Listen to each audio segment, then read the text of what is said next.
Hey everybody, happy Monday. It's your girl, the Brooke Ashley, and today we are here to discuss The Real Housewives of Potomac, Season 10, Episode 11. And before we get into it, let me start off by saying I have so many thoughts. I want you to get comfortable, get a snack.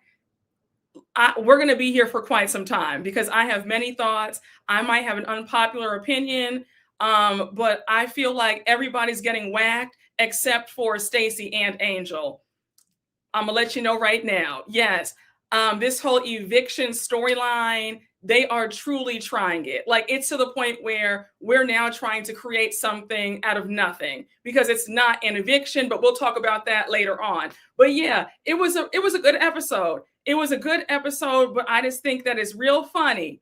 I think it's real funny that we have people talking about people's money when we know how Potomac rolls.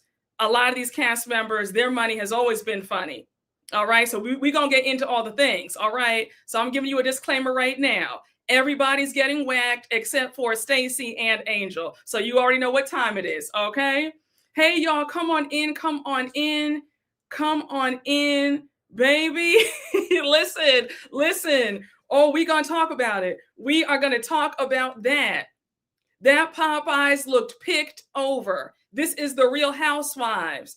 We come to see a good spread. And the way I'm about to go in on that event, because that event was sorry. I'm telling y'all right now, you already know how we do over here. You know how I am. I'm very picky about spreads.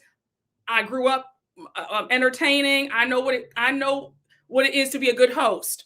All right. This event that Gizelle and Wendy co-hosted together was not it. This was giving very much when Karen had that pickleball event in season 8 when NECA was on the show and she had beans and franks. Absolutely not. Baby, you know, I was screaming when I saw I said, wait, what? I said, we're bringing Popeyes and picked over Popeyes at that. But we'll talk about that later on, I promise you. Yeah, we are whacking, okay? We are whacking. Oh, it might have been the same venue. It looked like it was the same venue. You might be right. It might be the same venue and didn't even rent out the entire venue, only rented half of the venue. I said, my God.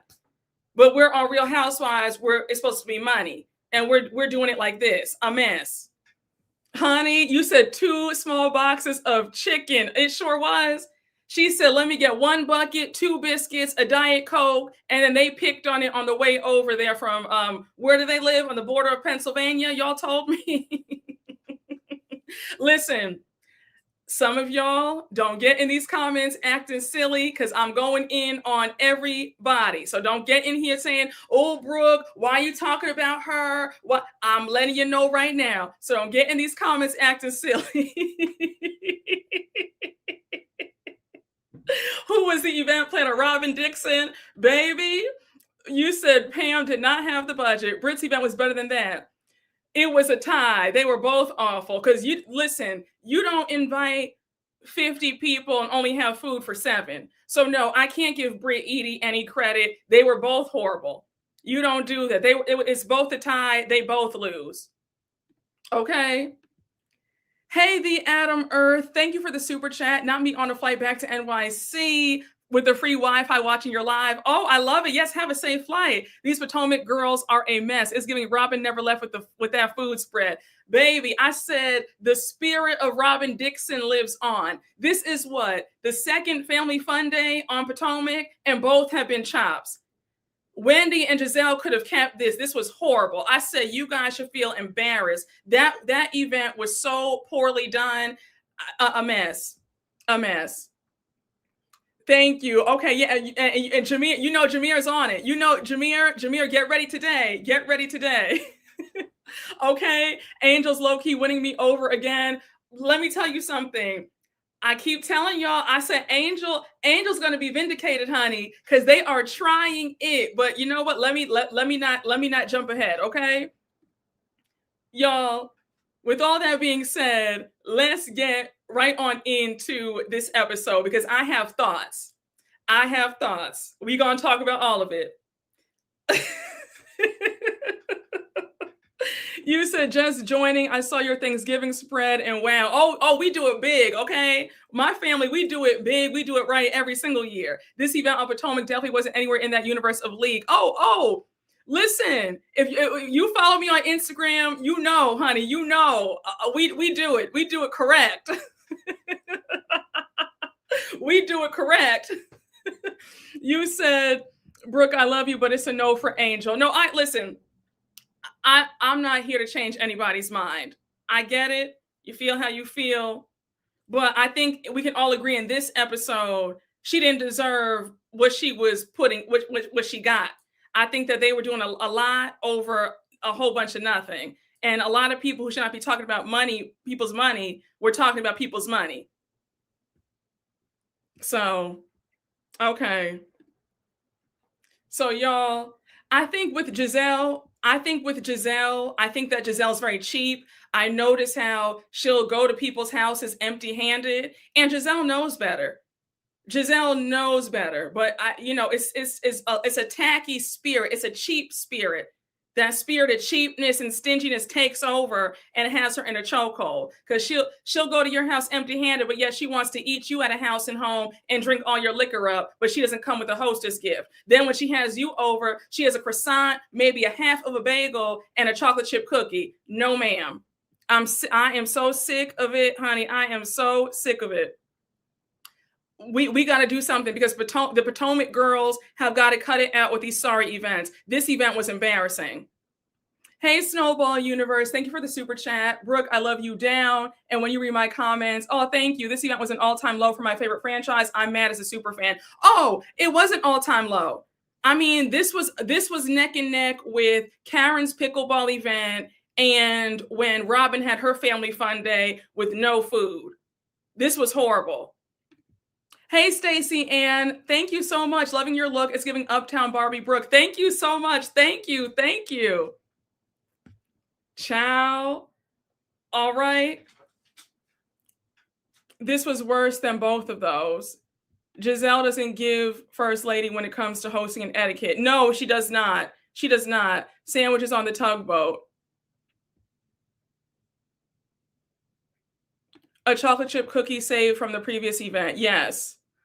But no, it was very much Popeyes leftovers. Y'all, let's get into, wait, hold on. Let me read you. Hey, James Potts III. Now, James, you know you have everybody saying upper poor, right? James, shout out to James Potts.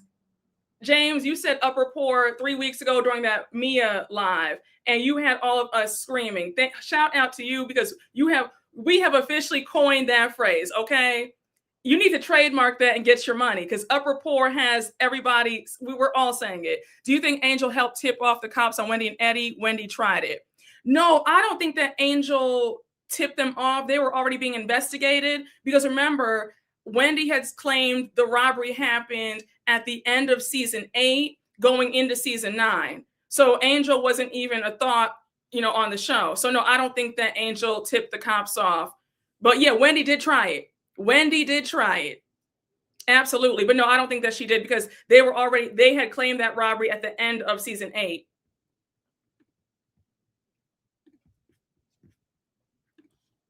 Hey, Bio Miss Flores, thank you for the super chat. Why do I feel like Wendy's edit with her financials is a bit calculated? Bravo's making sure we see her keeping up with the Joneses. Yeah, Bravo's petty like that. I think that when the news broke out, Bravo said, let's add the scenes back in. If we're being very honest, in past seasons, Bravo has never paid this much attention to Wendy and her solo scenes. We've always seen Wendy, most of her scenes were in the group, but they always paid her family scenes dust.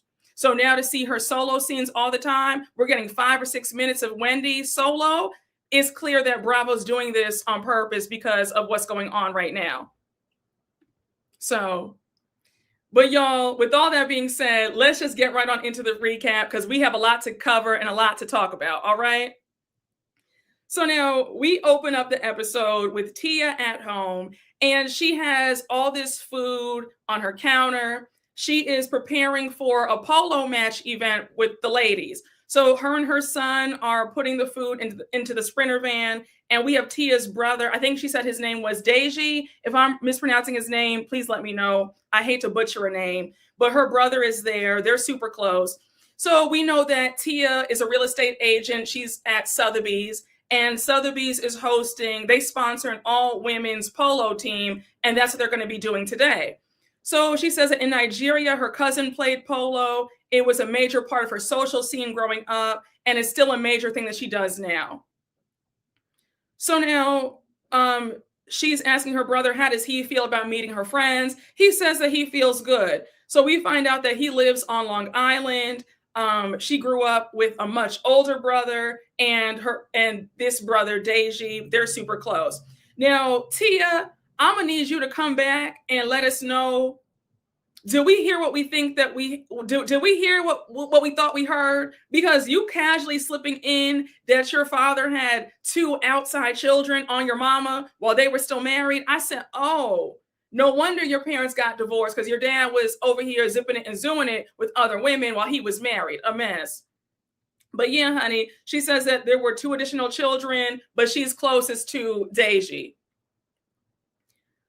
I see you guys bringing up how Tia's brother does not have an accent. I know that there's some conspiracy. You guys don't, a lot of people don't think that Tia's accent is real.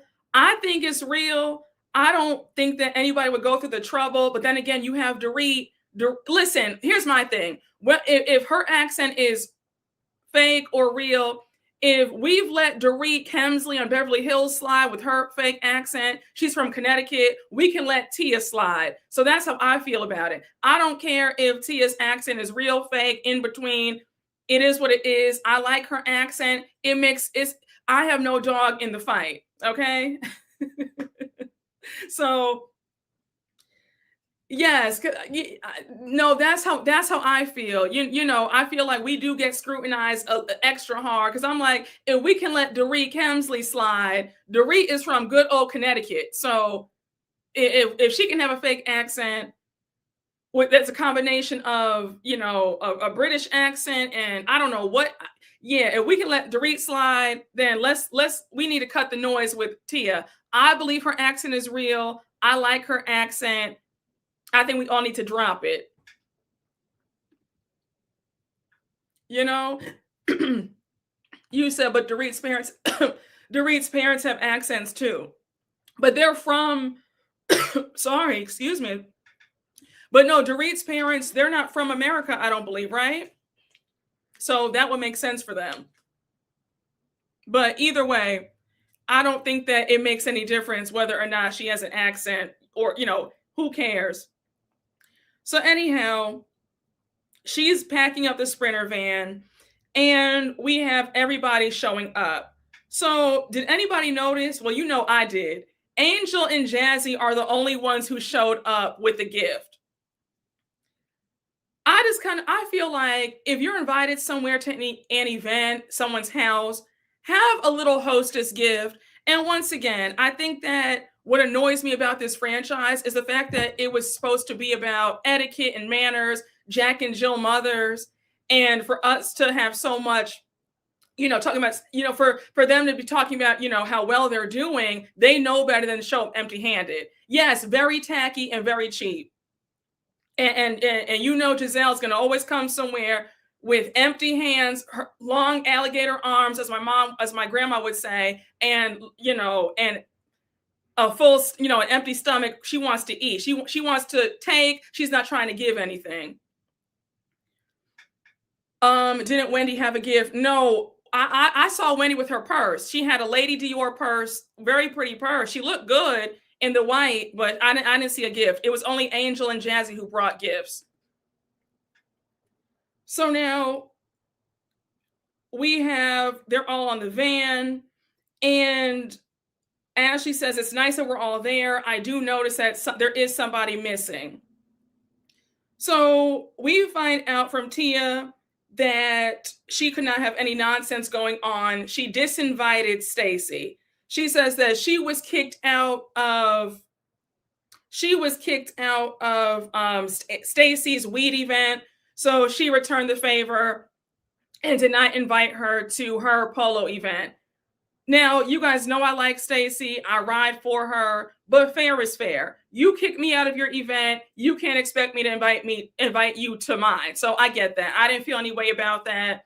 Again, Stacey kicked her out. She should have kicked Ashley out, but I digress. So Stacey can't be mad about not being invited to the polo event. You know, again, fair is fair. I would do the same thing. So we get to the Jazzy jumps in for Stacey and she says, I'm going to need some solid proof that my girl Stacey is a liar. So Ashley says, well, you do know that originally she was not going to go to your wedding until she found out that me and Wendy were going. So Jazzy says, oh, I didn't hear that. She told me that she had to move some things around and that she would be there. Ashley, I have never seen somebody so hell-bent on making somebody look bad. You have a fixation. Like, there is a true obsession with Stacey. It reminds me of the obsession of Lisa Barlow on Salt Lake City. Like, you are obsessed. Anything to throw her under the bus. At the end of the day, be quiet. You just want to make Stacey look bad, and you're making yourself look bad. It's enough already. You are determined to keep Stacey's name in your mouth. It's ridiculous. Yes, she's very much pressed. So now they get to the polo match. Gizelle says, look, I'm not here for all this. I'm just here for the food and the champagne. It's hot. I said, girl, we know. We know that you're there to eat and have a good drink. We know that. And come empty-handed, but I digress. So now Wendy makes a joke and says, now, Tia, you done brought all the color, child. Like, we're the only Black people here. I mean, it's polo.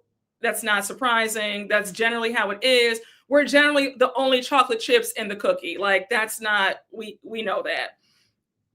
Wendy says that I'm going to enjoy this event because this is where Ashley's going to meet her second husband. So now Gizelle's asking Ashley if they should sing the Black national anthem. And Ashley's like, wait, there's a Black national anthem? I said, girl, you didn't know that? The same woman who tries to diss Stacey about her potato salad, the same woman trying to act like she's just the queen of Blackness. Now you want to sit up here and say, oh, you don't know there's a Black national anthem? I thought you knew that. See, Ashley, that's the way I'm about to read you down because, girl, you just run your mouth. You're trying to clown somebody else's Blackness and their potato salad, but yet you don't know there's a Black national anthem at your grown age. Stop it. You could never talk to me about anything. That really blew me. I said, wow, you're really out here. You don't know there's a Black national anthem. That's embarrassing. Very embarrassing. So now Tia goes on to ask if they would like to sing the national anthem. We know that Angel is a trained opera singer. We see a clip of Angel singing, and Mama can sing, okay? Mama has pipes, okay? So now she says, and we've got Ashley, who is a singer. I said, girl, you mean aspiring singer. A singer in her dreams. Ashley, to say that Ashley can't sing is an understatement. She can't even carry a tune. She sounds horrible. So anyhow, we have the MC hand them the mic. Now, why did Ashley reach for the mic? Girl, we don't want to hear you. And I was waiting for somebody to snatch that mic out of her hand. Baby, stand back. First of all, you don't even know the words to the Black national anthem. And you can't sing on top of that. So why are you forefront and center with the mic in your hand? Give it to somebody else. Give it to Angel. Give it to Gizelle. It was crazy. So they start singing. Wendy's she's conducting. It was cute. So now, when I tell y'all, everybody there, they were just all those white folks. They were just like, okay, this is nice. Like, let's wrap this up. The way they gave those like pity claps, like those polite claps. I say, yeah. They were like, what is this? Yes, it was very awkward. It was very awkward. They were all just like, just smile and nod for the cameras. Let's just, it was. They looked very uncomfortable. Okay, yes, golf claps, very much so. You said those white folks are clapping like whatever that means, very much so.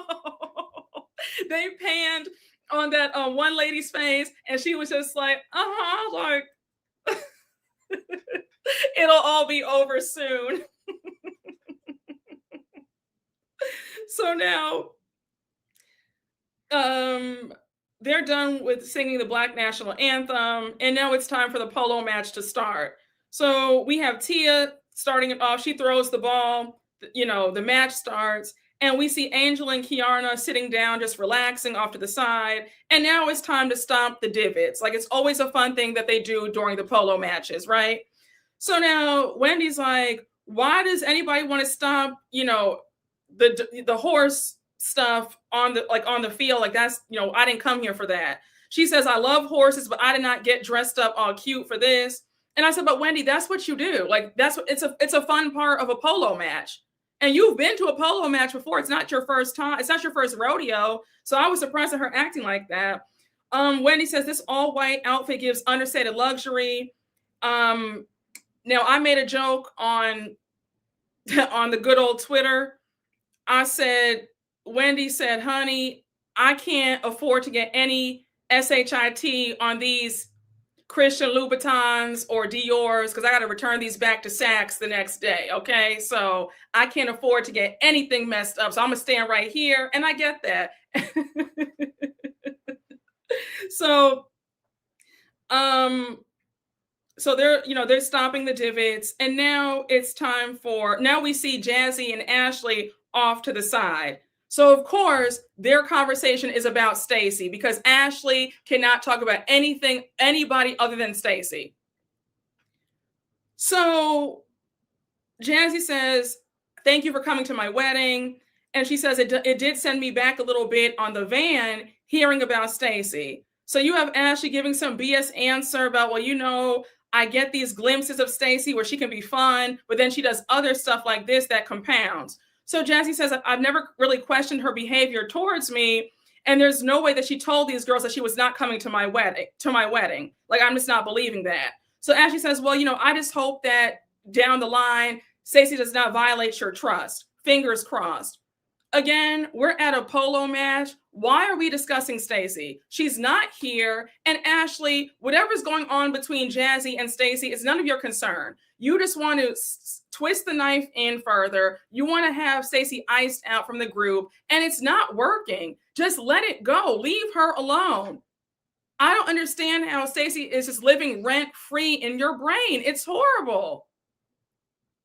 So now it's time for them to eat. Tia's asking if they had a good time. They all say, yes, they're having fun. And now Ashley says, we're slowly getting to a good place as a group. We were kind of fractured for a bit. And I said, but Ashley, this is what I cannot stand about you.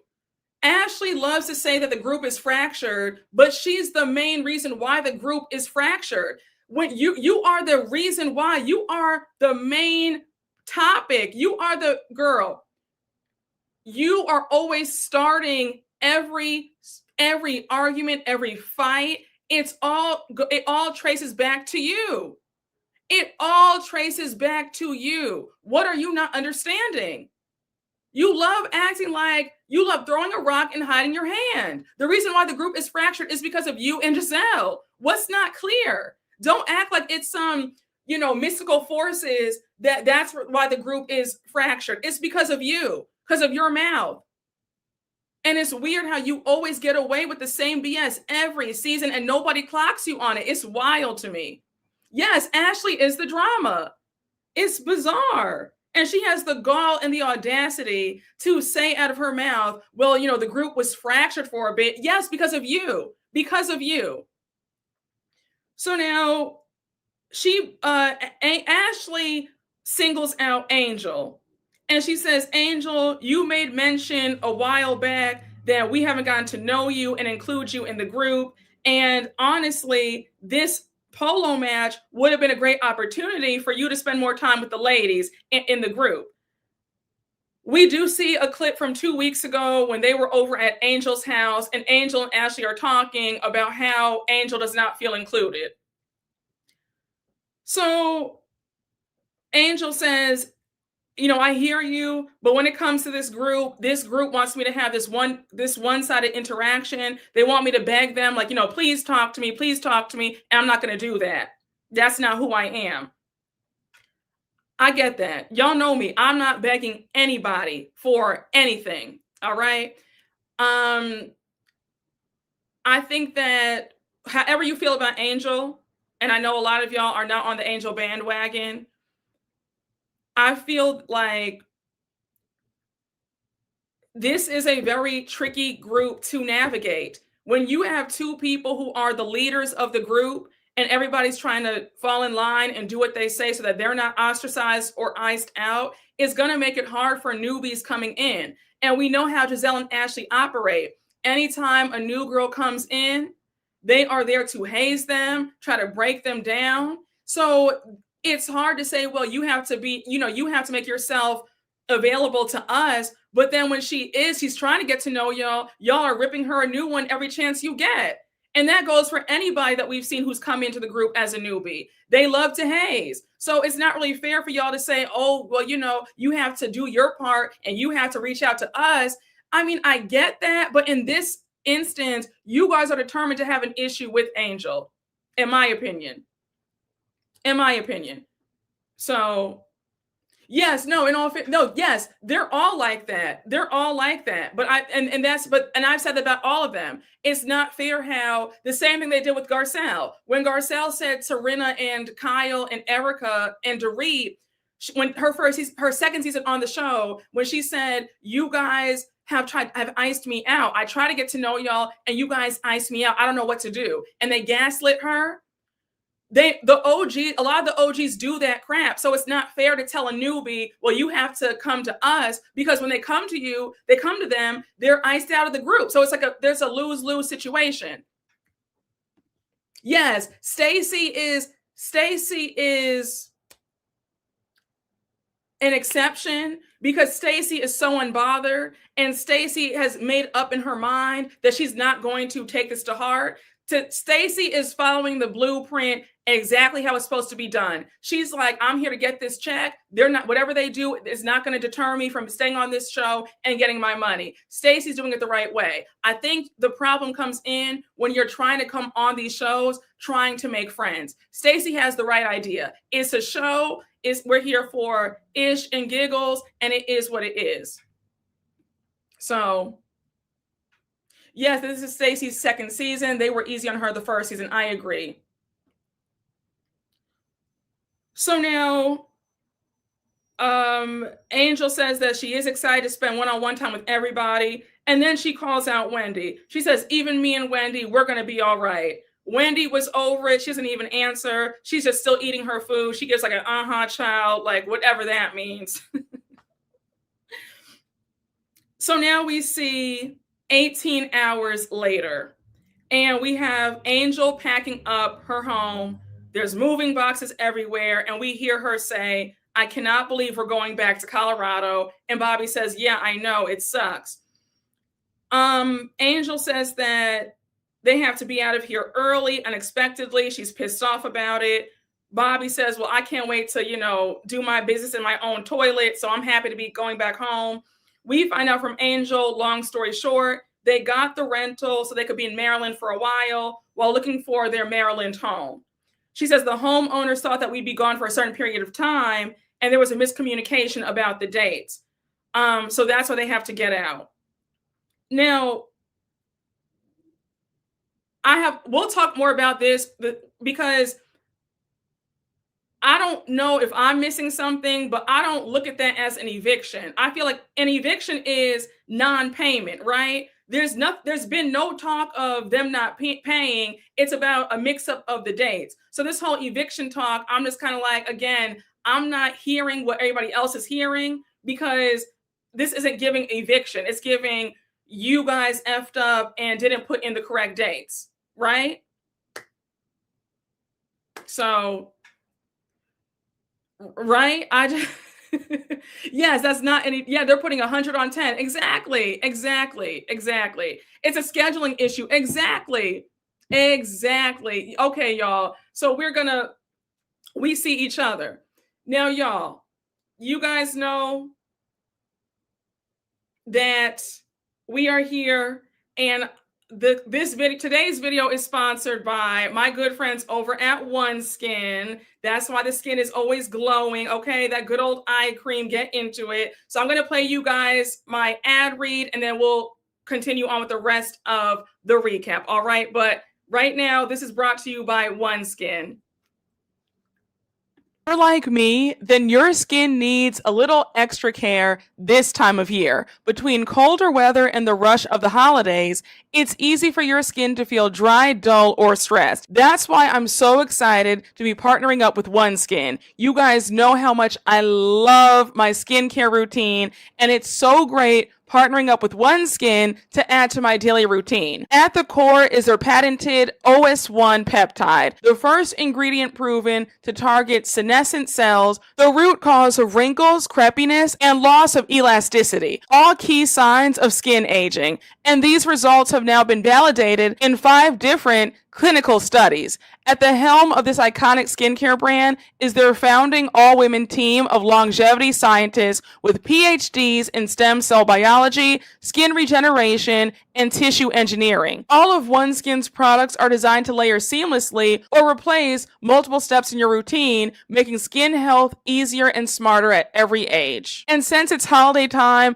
and we're all searching for that perfect gift, OneSkin has just launched their limited edition holiday sets, including the Nightly Rewind gift set, which adds the perfect touch of luxury to your gift list. It's the ultimate upgrade to any nightly ritual. Featuring their best-selling face moisturizer, their brand new peptide lip mask, and a sculpting gua sha tool. Each element is designed to work together as your body enters its natural nightly repair mode, helping to renew skin at the cellular level for a stronger, smoother, and more youthful-looking complexion. And for a limited time, try OneSkin for 15% off using code Brooke at oneskin.co/Brooke. After you purchase, they'll ask you where you heard about them. Please support my channel and tell them that I sent you.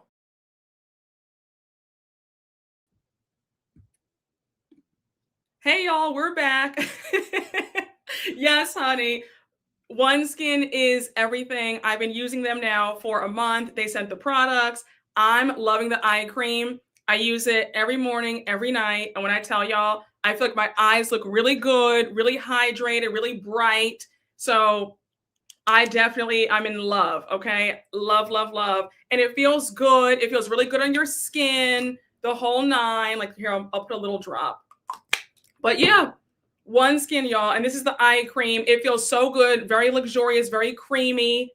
And it feels really good on your eyes. Again, I use it every morning, every night, and I feel my eyes have never looked better. Okay, you see this glow? You see this glow, honey? Okay, so yes, but shout out to OneSkin, and thank you all for being today's sponsor. Thank you all.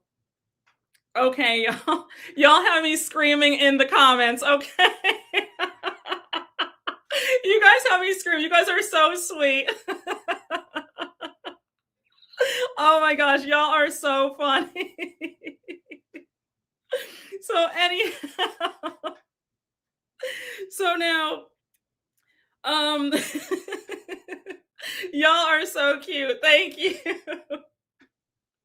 So now, but sorry, where was I? So there's a miscommunication about the dates, and Angel says they're trying to find a house to buy so that we don't have to encounter this. So as they're packing up, Kiana comes over with a bottle of wine. She's like, girl, what's going on? Now, did anybody catch Bobby in the background when Kiana walked in? He was like, so nobody knocks anymore? Like you just walk in? I was like, oh, Bobby said, honey, please, I know you guys are good friends, but please ring the doorbell. I said, well, damn. I said, damn, Bobby. Bobby has had me screaming, honey. Had me screaming. So now she's like, what's going on? And Angel says, we have to go back to Colorado. So now she's like, what do you mean go back? You just got here. You can't go, but you can't leave me. So now we see Tia come over, and Tia has some baked desserts. She's like, what's going on? Like, talk to me. Like, I'm just so alarmed. like about what's going on. So Angel says, long story short, this house was double booked. I got a message from the homeowner saying that she hopes that I had a good stay. It's okay. It's fine.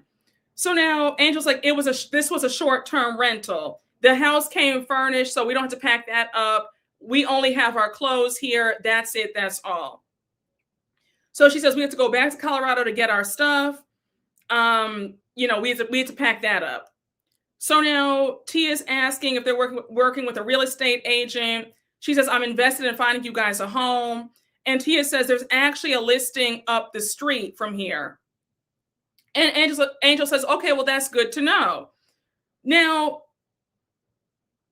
I keep seeing people talking about, I don't understand what's going on. How did she mix up the dates? You have to remember that they filmed Potomac, but I want to say it's like April to July, or sometimes it could go all the way to August, or sometimes it's May through August or May through July. So I don't know why everybody's acting so, surprised about why she didn't have the correct dates. Production sometimes tells you one thing. Maybe the production could have originally told her that she was filming as a friend of and not a full-time cast member. There's also that. And a friend of schedule is a lot different from a full-time cast member's schedule. So if they told her, okay, you're only going to film from May to July, she only booked the 2 months, and that's fine, in my opinion. And a lot of times they extend filming a lot, especially if there's a lot going on. I'm sure they extended filming because of Karen being in jail at the time. They wanted to see if she would get out. So it's not unusual for a person to only have, 2 months or 3 months booked because they expect to only film for this amount of time, Yeah, she said they were there for 6 months. Exactly. It's not deep. It's not deep. But I think that, remember, her and Bobby are originally from the DMV area. They're from Maryland. So I think that she really does want to buy, because remember, her mom passed away. Her dad still lives in Maryland. I think Bobby's mom still lives in Maryland. So I'm sure that she wants to get something to be closer to her family. I don't think that there's anything wrong with that, in my opinion. You said she gave a vague, confusing answer instead of speaking plainly, which she could have done without breaking the fourth wall. Listen, I think that, may I be honest with you, and you might call me an Angel apologist, and that's fine. But I kind of feel like right now, Angel's in a spot where whatever she says, people are going to be unhappy. If she speaks plainly, people will be up. You get what I'm saying? I think that whatever reason she gives, whatever answer she says, she just can't win. She's in that horrible position right now where whatever she says, the viewers are not going to be happy about it. So yeah, her story made sense to me too. Her story, yeah, I don't have any confusion about this. I'm surprised that people saying that she was evicted and all this stuff. And remember, and let me just say this, Greg. Let me say this. Remember, Angel's not the first person to move for the show. Other housewives have done that. And I'm going to talk about that in a few minutes, because we see Tia and Kiana, they help her pack, and then they leave, right? So we see Tia leave. She's in the car on her way back home, and she is on the phone with Gizelle. So Gizelle invites her to a 4th of July cowboy Potomac party. She says all the kids are invited, so bring your kids. So now Tia says, well, actually, I just left Angel's house. The poor thing has to move out. Apparently, her lease is up. They're going back to Colorado. They're trying to focus on buying a place. So Gizelle says, wait, what? So basically, Angel just came here for the show.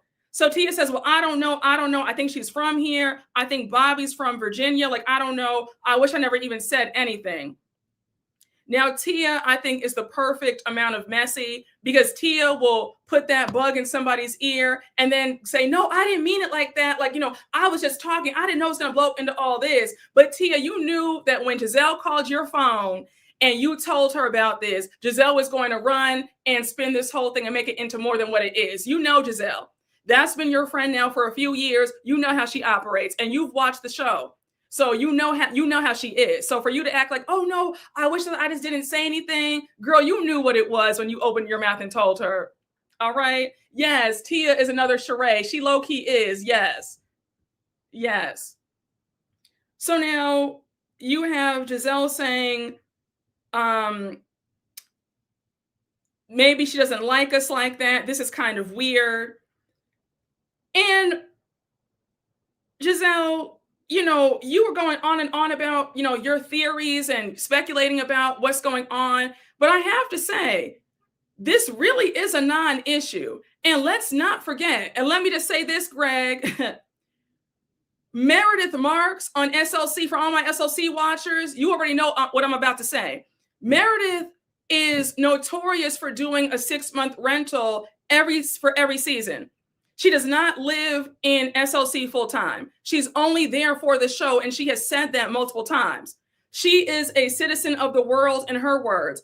When they're not filming, she spends the remainder of the year living in Paris, New York, Chicago, LA. Mama is all over. She has made it clear that she is only in SLC for the show. That's it. That's all. Nobody bats an eye about Meredith renting and not living in SLC full time. So why are we making a big deal about, well, Angel moved here for the show? So what if she did? Bronwyn also moved to SLC for the show as well. That was revealed. Heather revealed that last season. So, I just kind of feel like if we can let them have a pass, then I don't know why folks are making a big deal about Angel moving for the show. I'm just, listen, and also Angel was very clear about this home being a rental and her looking to buy homes. So I wasn't surprised about this being a short-term rental. She had said that it was a rental. Like we knew that was not their home.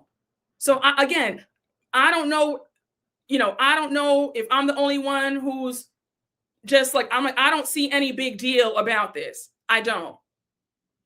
You have a lot of these women who have wanted to be on these shows so badly, they have moved across the country to be on another franchise because they want to be on the show that bad. So I'm just saying, Yeah, the only issue is she had a week's notice to move. Yes. Todd works in finance. He's in investment banking in New York. And it had low-key been revealed that they had moved to SLC for the show. They were living in New York and they moved to SLC for the show. So I said, oh, okay. Heather was busting her chops about that last season because their house is brand new too. Angel isn't worldwide though, let's be clear. No, I mean, I'm not saying that she's worldwide at all. I'm not saying that, she's a new housewife. I'm just saying that other housewives have done that where they're in short-term rentals and they're only in that city for the show. But when they're not filming, they're elsewhere. That's all I'm saying. So now,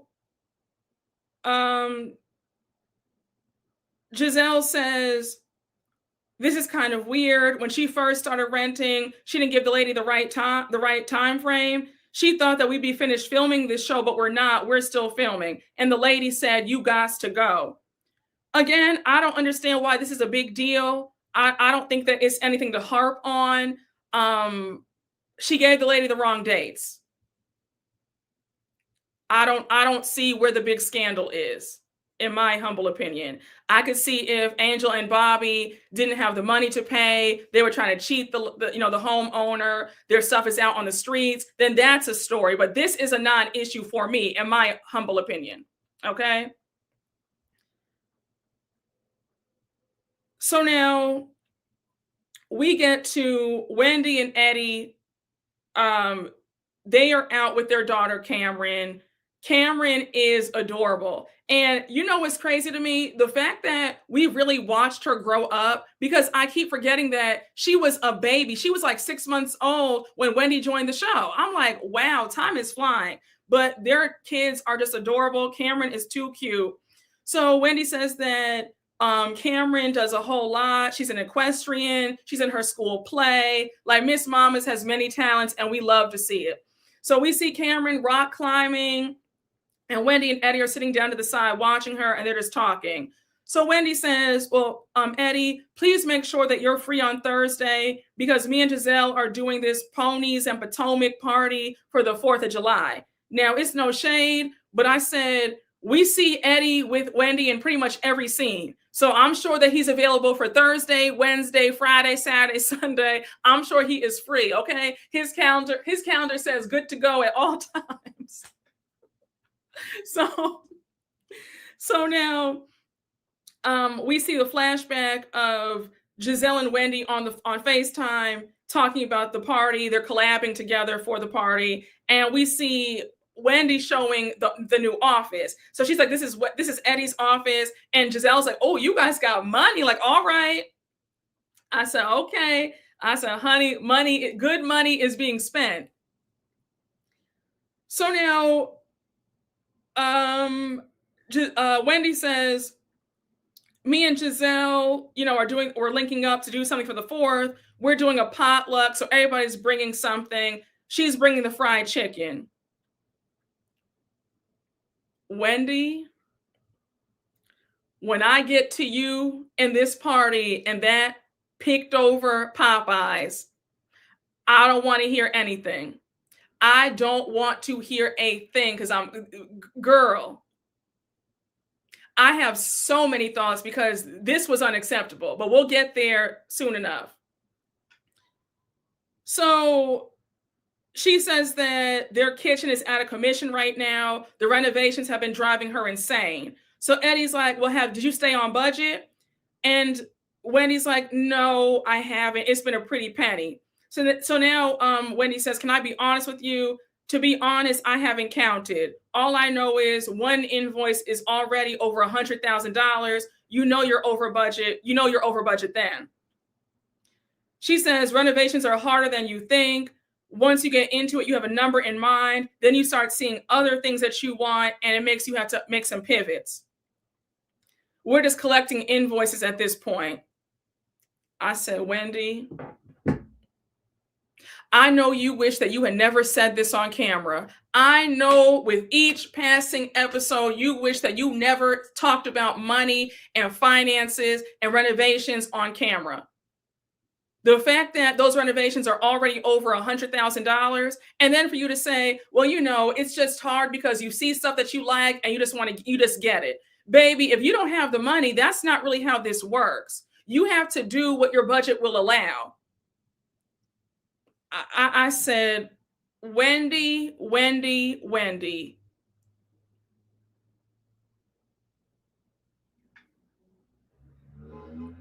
A mess. And Bravo is super petty to play this because for the last, 11 weeks, all we've heard from your scenes, it's been about money, how well you're doing, how happy Eddie's doing well. You're paying your mama, giving your mama money for Dior and Chanel and all this stuff. And girl, and now renovations are over budget. I said, girl, this is the wrong time. This could not have come at a worse time. I'm like, my God. So now they start talking about the relationship with her dad. She says, I've been going back and forth regarding my dad. I do want to call him. Eddie says, definitely do something. And Wendy says that she's not spoken to her dad since their trip to Nigeria. She says that her dad has called her, but she hasn't picked up because she's afraid of what the conversation will be like. She does not want so much time to pass by, and whatever the result of the conversation is that's what it's going to be. She says, I just want to take that and move on. And Wendy, I have to say, this story of the storyline about you and your dad, I think that you should speak to him no matter what happens. I think that it will grant you closure.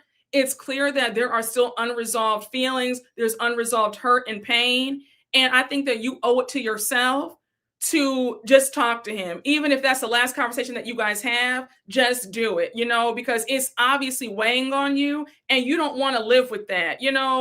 With each passing day, he's already, he's an older gentleman. Oh, he's not a gentleman. I would never call a deadbeat a gentleman, but he's an older man. So if you want to just talk to him, have one conversation, just do it, because tomorrow's not promised and you don't want to have that what if, woulda, coulda, shoulda, and it's obviously weighing on you. So definitely do it just for your healing, because you need that. You know what I'm saying? So, but I think it's horrible that she really has not seen her dad in over 20 years. Like, that is wild. The fact that her dad has never visited her, never met her kids, like, that is crazy work to me. Like, that is, I'll never be able to understand the mind of a deadbeat parent. Like, it angers me to no end. Like, let me get off of that. We'll be here all day. But yeah, Wendy, I think that you definitely still want that closure from him. You want something. So definitely give him a call and make peace, because it's obviously weighing on you, So, oh my gosh. When I was in elementary school, my friend, who's also Nigerian, was abandoned by her dad too. He just went on a trip to Nigeria and never came back. That is wild. That is wild. That's just pure evil to me. I don't understand. Why do people have kids to not be good parents? I don't get that. I just don't understand it. It's like the worst people become parents. It's weird to me. You have deadbeats, parents who aren't affectionate to their kids. They're not nice to their kids. It's like, what is going on? That's very evil. That's wild. That is wild. So now, Eddie gives some, he tries to console her. He says that he talks to his siblings. They have a monthly reconnect. He says, we're not best friends by any means, but, I eliminated my expectations for them and they've met me where I was and it's all good.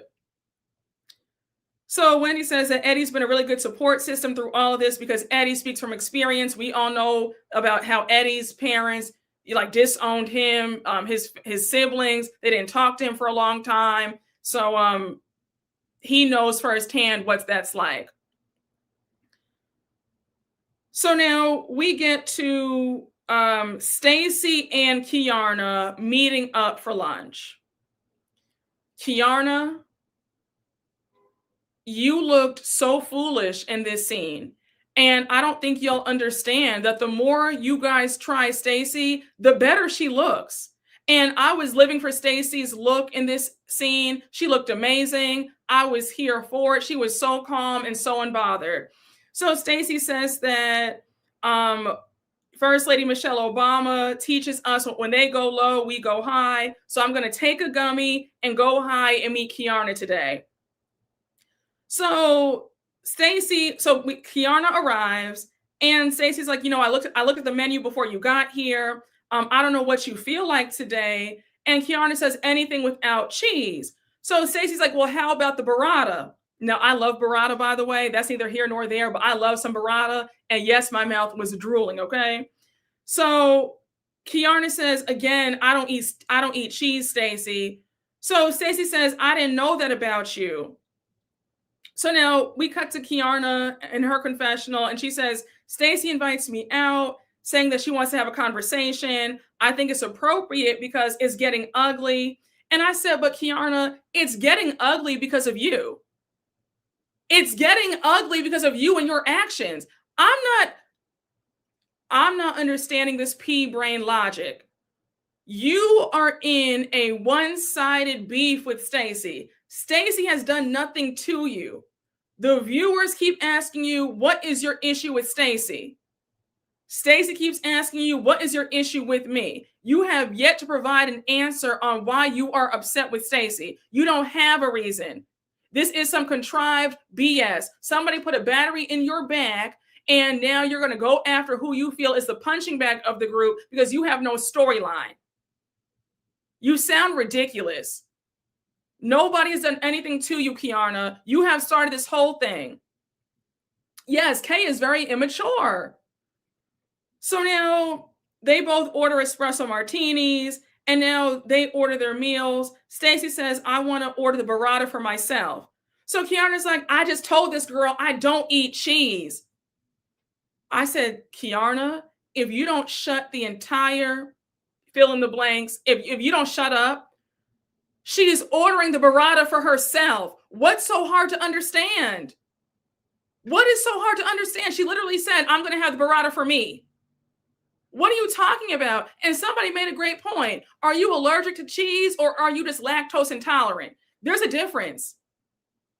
You might be conflating the two. I don't think that you're allergic to cheese. I think that you're just lactose intolerant. Girl, I was too annoyed. So now she can't eat burrata. And also, let me just say this. You seem to be fine at everybody else's event. When Angel had a charcuterie tray at her event earlier in the season, she had cheese, she had fresh meats and fruit and all that. You were sitting right by the charcuterie tray. You weren't bothered then. You were just fine. But when it comes to Stacey now, it's a problem if she eats some cheese. Got it. I said, girl, if you don't stop it, you just want to have an issue with her. It's crazy. Kiarna, you're making things really bad for yourself. And if you're going to keep acting like this, you don't need to come back next season. You don't. Because this makes no sense. You have no real reason to have an issue with Stacey, and you know it. You're grasping at straws. So Stacey says, isn't it crazy that I've known you all this time and I had no idea that you were allergic to cheese? I said, she's not allergic, Stacey. She's just lactose intolerant, please. So Kiarna says, well, I don't think it's crazy given the dynamics of our relationship now. It's harder for me because I think about our relationship from the top. We started off at Lake Norman. We shared very intimate time. When I showed up at that Bloom Ball, you were so nasty to me. Stacey, the way you ate down. Stacey said, now, Kiarna, let's start in chronological order. That's not how this started off. When we were at Gizelle's house meeting up about Karen, you read me for filth. Talk about she has beady eyes and she's a liar and a fraud. I said, get her again. Get her for me. Kiarna, you know you are good and wrong. That's not where the mess started. And I was so glad that Stacey said, no, we're not going to do this. Let's start at the top, honey. That's not where things went sour. You started this whole entire thing, not me. I said, come through, Stacey. Kiarna looks so silly because she knows that Stacey's right and she's wrong. So now Stacey says, again, let's start at Gizelle's house. Kiarna says, I was very upset at Gizelle's house. Stacey says, you screamed at me. You called me a phony and a fraud. Please explain to me why the next time I see you at the Bloom Ball, you would expect me to say, hey, girl, hey. Are you kidding me? And she's right. If you curse me out, or if you say something if you say something horrible to me, if you, I was gonna be petty. No, actually, I'm not being petty because it really happened to me, and I'm allowed to share my experiences. If you say that I was mean, you can't expect me to still support you the way that I used to. That's a perfect. My example is a perfect example of what Stacey's talking about. If you disrespect somebody, you cannot expect them to have the same level of support and love and care for you. They might not hate you, but it's not going to be the same. Right? Are we right? Okay. Okay. We see each other. We see each other. So, Kiarna, of course, Stacey's not going to be welcoming and warm to you after you called her a phony and a fraud to her face and said that she had beady eyes at Gizelle's house. That's not how this works. Okay? So again, I don't understand this pea-brain logic of you thinking that Stacey should welcome you with open arms after what you did to her at Gizelle's house. Again, let's use our brains here. Yes, exactly. You can't be rude to people then expect the same level of support. That's why I'm confused at the confusion from some other people who feel like I'm being mean for sharing the story. But folks just want to be contrarians. But yeah, not to get off topic, but yeah, I don't understand it, how you feel like somebody should still support you to the same level when they've clearly disrespected you. Like, how does that work? I don't know how that works. It's bizarre. Yes, she just wants to jump on the bandwagon of the Mean Girls. Exactly. Send a cheese wheel to Greg's condo. Exactly. Yes, no, it's very true. So, yes, it's true. You get the same energy that you give. Yes, then you're the bad guy when you give the same energy. Isn't that crazy how that works? Isn't that crazy? So anyhow, um Kiana says, Kiana doesn't even answer Stacey's question. And that really pissed me off because Kiana, Stacey's asking you straight up, what have I done to you for you to scream at me and talk to me in the manner that you've talked to me? Can you please let me know? Did I do something to you? Let me know. Kiana fails to answer the question. Kiana now victimizes herself. She says, well, you weaponized my altercation when I was assaulted against me on the regular. Excuse me. No, hold now, Kiana, I was with you in season 8 when that happened to you, but in season 10, no, ma'am. You are absolutely full of it. First of all, Kiana, you have low-key threatened Stacey a good number of times. You've talked about, I can fight. You said some things that have alluded that you want to get violent. No. I'm not gonna play this game with you. If you show me that you want to get violent, I have no choice but to feel like you might hit me if you get upset with me. And I don't play that because I'm gonna call the police on you. I'm not doing that. I'm not doing that. But I feel like the audacity for you to now victimize yourself and act like now, why would you do that? Nobody has weaponized anything against you. You're talking like you want to fight. So now Stacey's meeting you where you're at. And if I were Stacey, I wouldn't have apologized or anything. Everybody, no, girl, you've alluded that you have wanted to fight me. You've said some things. She made that comment on the Sprinter van on the way to Preakness. She said a lot of little subliminals about, well, I can fight or whatever. So, girl, I don't want to hear that. When you want to play Billy Badass, you want to act like you're so tough and you would fight me or slap somebody or hit somebody. You can't get mad if I make a joke or I sub you back saying, okay, girl, I see you. You're come on, Mike Tyson, come through Floyd Mayweather. You can't get mad. You can't get mad at the shade. You can't have it both ways. You can't act like you want to be a fighter and then get mad when somebody calls you out on being a fighter. How does that work? It's so aggravating. It's so annoying. Yes, she keeps antagonizing Stacey. Exactly. Why are the girls fighting? It's ridiculous. Yes, Kiana, thank you. Kiana's been such a brat. On the Sprinter van, she did say, I can fight. Yes, exactly. Exactly. How is somebody going to take that? You keep saying, I can fight. You don't want this. You don't want this. And then when they say, okay, let me back up. I'm afraid for my safety. You can't be mad.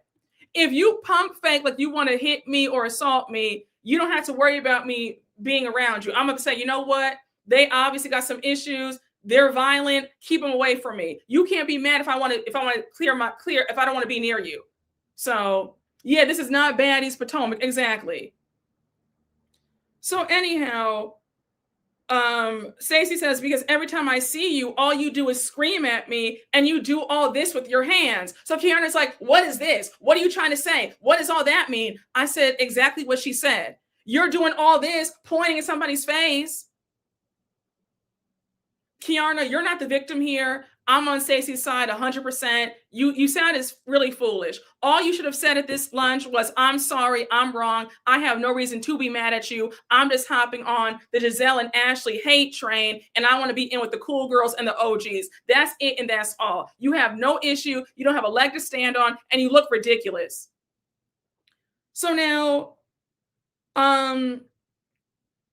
Stacey says, it's just really sad. No, wait, I'm skipping. Give me 2 seconds. I'm sorry. Stacey says, well, that's what you did at Gizelle's party. She says, I've never once said that you were violent. I've never seen the text that you said that you had of me about me dating Chris Samuels. And I never dated Chris. I just know him socially. Why would you go to Monique and say, hey, Stacey's dating your ex-husband, right? Kiana says, well, I don't know for a fact about what Stacey has done, but I do know for a fact that I've seen images of her and Chris Samuels out. I've accepted Stacey for who she is. She doesn't own her truth. Nothing more to discuss other than how we can be cordial and get along. Again, Kiana, it's really pathetic. It's really pathetic. And by the way, when you were on Watch What Happens Live last night, Andy was not amused. He just seemed so bored with you. He seemed annoyed. You still have yet to answer what the issue is between you and Stacey. There's nothing there. And also, for the last time, do you know how pathetic y'all look trying to make Chris Samuels and Stacey possibly dating in the past a storyline? That means you have nothing to bring, because that is a non-issue. It's a non-story. It's a non-factor. And at the end of the day, even if they did go out on one date, who cares? They're both single. Stacey did not owe Monique any loyalty. They didn't know each other. And Monique was so happy to get rid of that man. So I don't think that Monique would care if anybody in this group dated her ex-husband, because she's so happy to be free from him. It's just so dumb. And also, Kiana, you're just now meeting Monique and you don't even know Chris Samuel. So why are you so invested in if they were dating anyway? It doesn't matter. So anyhow, Stacey says, it's really sad because we both have a lot in common. You have a wellness brand. I have a wellness brand that I just launched. I'm back with my husband. From what I've heard, you're back with Greg. I said, baby, I live for that. Oh yeah, from what I've heard, I think you're back with Greg. I loved it. I said, that was that nice, nasty read. I love that, Stacey. So she says, so now Kiana interrupts and she says, I would like to have conversations with you, and you not fear for your safety around me. I would never harm you. And I don't want that to be the landing point every time we have a conversation. Let me say this, Kiana. If you don't want Stacey to be afraid for her safety, then you need to stop acting like you want to fight. End of story. You can't say to somebody, hey, can you not act like I'm going to fight you? If you're showing me signs that you want to fight, you want to physically put hands on me, I have no choice but to assume that you want to make that happen. So no, I'm not going to be around you and think that it's all good. You have expressed with your actions that you might get violent. You might pop off and do something. So it's not fair for you to say, well, Stacey, can you not think that about me? Because I would never do that. Well, I don't know what you would do, Kiana. We don't know. The way you flipped on Stacey from one season to the next season, we don't know what you're capable of doing. So again, I don't think it's fair for you to press Stacey on her feelings about her safety around you. It's what you deserve. You've shown your ass. You've acted crazy. So she has every right to feel a way around you. Period. I don't understand what people want. People want to get in your face, talk crazy to you, and you have to sit there and accept that. I don't live in that reality. You can't say whatever you want. You can't do whatever you want. You can't disrespect somebody and expect them to just sit there and take it. That's just not how it goes. And I think that they just want her to be a punching bag and shut up about it. And I'm glad that Stacey's she's fighting back and she's defending herself and she's not taking their BS. Yes, calling me out of my name is enough for me to pay you dust. Exactly. It's ridiculous. So now Stacey says, I can accept that. Stacey, you're better than me because I would have told you, girl, F you. Get your fingers out of my face. Stop acting like you want to fight. And then maybe I'll be okay around you. That's what I would have said. But at the end of the day, they're here to move the show along. So I get it, right? That's another thing that you really have to be a very flexible person. Like, why Angel is suffering on the show is because she's very sensitive. And and like these shows require you to detach. You can't be emotionally invested like that. You have to be able to let things roll off of you. If you hold grudges, if you're very, if things really hurt you to your core, you really can't do these shows because it's like, you have to be okay with folks talking crazy to you. And then they say, okay, well, I apologize. Let's move on. And you have to accept it and just not talk about it again. Like, that's tough, but you know, whatever. You're right. The need to be famous, that, you know, the money is so good, the fame. I guess you can just be okay with it, but that would be tough. You know, folks are calling you out your name, and people are digging up your family's history and all this stuff, and you have to just forgive that because they gave you a half-assed apology. And then if you don't move on, now you look petty, like you're holding a grudge. And it's like, well, in real life, I wouldn't be able to get over this that fast, you know, but it's something to think about. You know what I'm saying? It's something to think about. So, you know, but we'll talk about that another day. I mean, I gave you guys my thoughts in when I did the BravoCon live, we talked about going on TV, reality TV, and like, there's a lot at stake, but again, another topic for another day, but God bless Stacey. So Stacey says, in the spirit of moving forward, if you hear something about me, can you give me the benefit of the doubt first and just talk to me, ask me about it? Kiana says, I can do that. So they toast to moving forward. And Kiana's like, well, all right, Stacey, all right, Detroit. And Stacey says, all right, Baltimore. I said, come through. Again, Stacey cleared in this conversation. She got her point across. They've mended fences for the time being. I'm here for it. So now we see Gizelle, Wendy, and Ashley out having a girls' night. Now I'm gonna say this. I'm gonna say this for a few people in the back. I'm standing 10 toes down in what I'm about to say, and just know that I would be saying these thoughts even if I were still rooting hard for a certain person, okay? Like, just so we're clear. Like, I would still feel this way regardless. Okay, so just so we're clear. Okay, so we can let's just get that out of the way, because I know that there's going to be somebody who tries to slip through the cracks and tries me. And Jameer, just stay on your post, Jameer. Stay on your post. So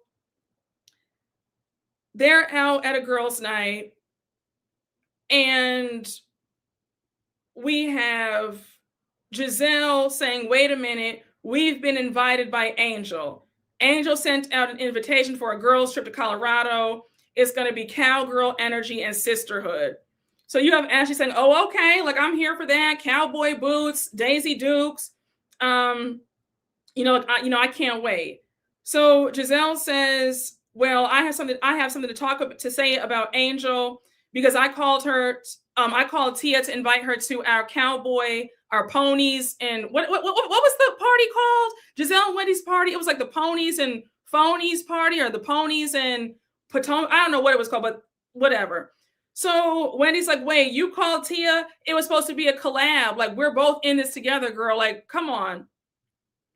So now Ashley makes a joke and says, it's going to be a whole week of Western, but I only have one pair of assless chaps. I said, Ashley, we don't want to see you in assless chaps, okay? It was called Potomac Ponies. Thank you. Oh, you said the upper poor party.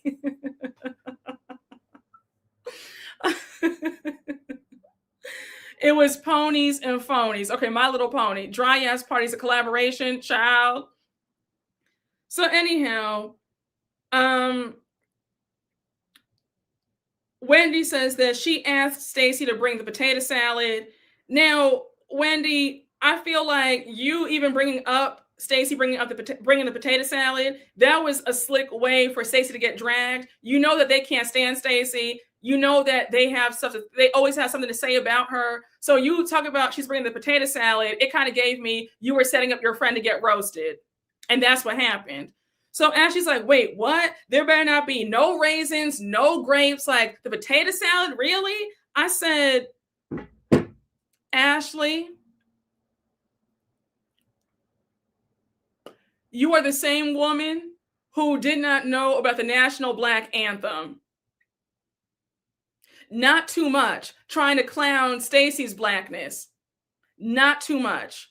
There's a lot that could be said about you. Not too much. Let's not get crazy. Let's not get crazy. And I've never seen your food. So what are you serving up, girl? What? I've never seen you make any mac and cheese or collard greens or yams. So, girl, not too much. And you probably make potato salad. Sheila probably made potato salad with raisins and grapes and whatever. So, girl, not too much. Not too much. You trying to clock anybody's blackness is funny for a lot of reasons. And I'm going to just leave it right there. But I said, girl, not too much. Okay. You said she put prunes. You said she had prunes in potato salad. Clearing everybody out with some figs and prunes. Okay, listen, y'all. You said she had gravel in it from the bridge. Damn.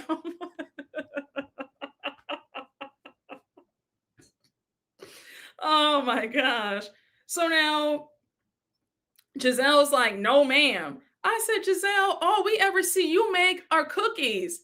And they're not even homemade cookies. They're Toll House cookies, the Betty Crocker cookies that already come prepackaged, and you pop them in the oven. So again, we haven't seen you, we don't know if you can cook. So not too much about Stacey. We've never seen you have any food at your parties. And so please, girl, stop. Ready-made cookies, enough. Like, come on, So Wendy says we should all bring something like a potluck. I said it's giving broke. It's giving the funds ran out. Because what do you mean we're doing a potluck on Real Housewives? Stop. Like I'm sorry. Stop. So Gizelle says that. So now Gizelle's like, well, back to my news. When I called Tia, she had just left Angel's house, and Angel got kicked out of her house. So she says the home, she's been evicted. So then she says, Angel, you come in here saying that you're a top tier wag? This isn't top tier wag. Now, Taylor Swift, that's top tier wag, but not you. I said, girl, you just want to find an issue with Angel. Angel and Bobby have a nice coin. This is not about non-payment. It's about they messed up the dates. My God, why are we putting 30 on 10? It's enough already. You just can't help yourself. And the glee that you have talking about potential misfortune is really sad. So now, Wendy says, well, let me tell you this tea. One of my friends who's a real estate agent came up to me and said, this girl came up to her and said, I need a house in Potomac. I need it to look like it's $50,000 a month, but I only want to pay $2,000 to $3,000 a month. So Wendy and Ashley and Gizelle are like, girl, what? Oh my gosh, no, what? I said, first of all, Wendy, I doubt that this happened. I don't think that real estate agents are doing that. That's a breach in confidentiality. And also it will make the real estate agent look bad. Second of all, if she did want a discount, so what? The majority of the housewives want a discount. Y'all want discounts on flights, on the parties that you throw for the show. You guys always want a discount with everything. This party that you and Gizelle threw together was a discounted party, which was a hot mess, by the way. But I said, girl, not too much. And Wendy, with all that's going on, you should be the last person talking about anybody's finances or trying to keep up and appear to be more lavish than they are. You are the last person to even talk about somebody keeping up with the Joneses. Because what we're seeing is that you and Eddie were the epitome of keeping up with the Joneses, or trying to. So now she says, if she wanted to have this lavish lifestyle and only pay a certain amount, she says, if she wanted a discount, go ahead, baby, and get your discount. I'm not vested in Angel's living accommodations. I said, well, you sound pretty vested to me. This is kind of vested, in my opinion. She says, I'm more vested in Angel, and how does she show up for us as friends? So now you have Ashley asking, is Angel broke? Ashley, let me get you together. The same woman who was getting kicked out every time you and Michael Darby got into an argument. Because, baby, I remember I remember real well, season 2, picture it, episode 1. We find out that you were living in some Holiday Inn extended stay because you and Michael got into it. He kicked you out of that cramped penthouse. I didn't forget about that. You had to walk on eggshells with Michael because if you said the wrong thing, he would kick you out of that penthouse. So not too much about Angel and what she has going on. Michael had you on such a tight leash financially. You didn't even get to spend when you were married to him. He had you on he had you on a fixed income. You were on a fixed allowance, probably getting $500 a month. You had the cheapest clothes on. Rainbow, Forever 21, Fashion Nova, Sheen, and you have the audacity to say, oh, is Angel broke? Is she broke? How dare you? You had to sit up there with that man who was cheating on you, grabbing people's butts without their consent for years because you needed a nice meal on your plate. You needed 3 hots and a cot, quiet as it's kept. And if you talked out of turn, he would have kicked you out like he did several times before. Not too much about is somebody broke. Girl, stop. You finally came into money now because you had to fight for that settlement money. And you got it on a technicality because he had a tight prenup on your behind, but you threatened to spill the beans about what happened in that marriage. He didn't want his business out in the streets, so he paid you to be quiet. But if he had gotten his way, you would have walked away with nothing. Like you had revealed at the season 7 reunion that you weren't getting any child support or alimony. Girl, don't act brand new. I know you finally have $5 in your pocket now, but don't forget, there was a long stretch of you it was real tight. Those purse strings were closed. How dare you? And why are you turning this into something? She's not broke. It was a mix-up of the dates. Nobody was evicted. It was a short-term rental that expired. Like, what's so hard to process? Like, I don't get it. I said, it's the wrong people who are talking about Angel's money. It's no shade. Ashley, Wendy, living above her means. Wendy talking about a lavish lifestyle, but Wendy, you were sitting up there where you and Eddie allegedly were returning Gucci wallets from 2018 in the year of our Lord in 2023 and 2024. So if that's not trying to keep up some lavish lifestyle, then I don't know what is. Gizelle, let's not start on you. Because when you came onto the show, money was real tight. I just wouldn't say too much about somebody else who's actually doing well financially when the 3 of y'all, your situations have all been very funny. With one of y'all, it's a funny situation right now. A very sad situation right now, if I might add. A mess. So I don't know. And Wendy, this scene really confirmed what I've thought for a while, that you have always wanted to be validated by Gizelle and Ashley, because you were sitting up there trying to throw shade, and it just felt like 3 mean girls. And you know what it's like when the group has been on your behind. I mean, you couldn't catch a break for 4 seasons in a row. You got assaulted, for goodness sake, and they were laughing in your face, saying you deserved it. You could not catch a break. So you would think that you would have more compassion, in my opinion, when they've talked about you like a dog, the viewers, your castmates. So, I just think the whole thing is very interesting, but it gave very much, I'm so happy to finally be accepted by the cool girls now. That's what this scene gave me. And I'm not going to mince words. I'm not going to not say what I feel because people are upset with me. I can't worry about that. These are my opinions. It's my thoughts. It is what it is. That's how I felt watching the scene. So, you know what I'm saying? Just listen. It is what it is. It is what it is. I just had to get that off of my chest because that scene really irritated me. I said, none of these women should be talking about anybody's finances. None of them. None of them.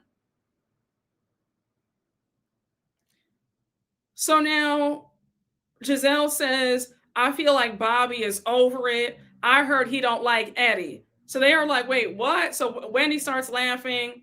And then Gizelle says, yeah, I heard that he doesn't like the guys. Then she says, I made that up. They're all laughing about that. I'm just like, okay, I mean, I guess that's just so funny, so riveting. But you see how easily Gizelle can just lie? I said, that's a bit frightening to me. The fact that she can just say that and not even bat an eye. Just let it roll off her lips. I said, my God. You know, I said, child,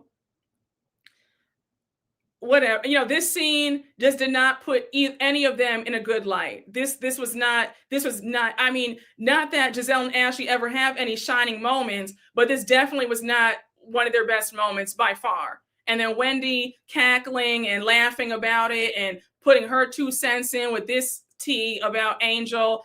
You know, it wasn't a good look. It wasn't a good look. So now we get to the day of the family fun day event. We have Gizelle and her daughters arrive first. Now we see Eddie and Wendy arrive with their family. So Wendy says, coming together to do this was interesting because you guys have seen my 40th birthday. You know, we went all out. I said, yes, girl, we know that you went all out. We know that you went all out for that birthday party. I'm going to leave it right there. She says, and now you've seen the events that Gizelle has thrown. She says, not the same aesthetic, but we came together. Right? And I said, yeah, y'all came together and y'all both gave nothing. So Giselle, Wendy goes on to say, no, Gizelle says, Wendy, you know, you gave the food assignments and here you come with a bucket of Popeyes chicken. So Eddie makes a joke and says that we fried it with the best oil. Now, let me say this. Was it just me? Because I have to ask you. I wrote this in my notes. Y'all, I kid you, I wrote this in my notes. When the camera panned to that pan of the fried chicken from the Popeyes chicken, right? I swear to you, the camera pans on the chicken. That chicken looked picked over. The pan, the cover, why was the cover off of the pan? Usually you have the cover is on. Presentation is everything. You can't host something and have the food looking any old way. That chicken looked reheated, picked over. That did not look like a fresh bucket of Popeyes chicken. It looked stale. It looked cold. Well, we know that they live 2 hours away from everybody else. So maybe they got hungry on their way to this event and they were eating the chicken in the car. That chicken looked horrible. I'm sorry. I'm sorry. Wendy and Eddie, that was unacceptable. And for you all to have the money that you claim to have, why wasn't this catered? Let me start here for a minute. You throw an event. I don't want to hear anything about potluck. Feed your guests. Period. End of story. I'm not asking my guests to bring food. I'm going to supply the food if I have an event. And I'm sorry, potluck for Housewives, that's unacceptable. Period. End of story. Wendy, that presentation of that chicken, it looked half eaten, picked over, stale, left over. Why was the cover off of the pan? I should not see the chicken while Eddie's carrying it into the venue. It looked, okay, guys, all right, put the cover back on. We're here now because you guys were eating in the car beforehand. That was unacceptable. That was unacceptable. That was unacceptable. Thank you. This should, first of all, if we're doing a 4th of July party, why wasn't that food catered? You guys could have called up a soul food restaurant. Why didn't you get this catered from a soul food restaurant? That fried chicken should have been so fresh. There should have been fried chicken, jerk chicken. You could have fresh banana pudding for dessert. Y'all should have had a full spread, a charcuterie tray, an open bar. You cut to the cameras and see some lemonade in a canister. I don't think so. What is this? What is this? Y'all were better off going to Costco and getting those fresh sandwiches from Costco. This was unacceptable.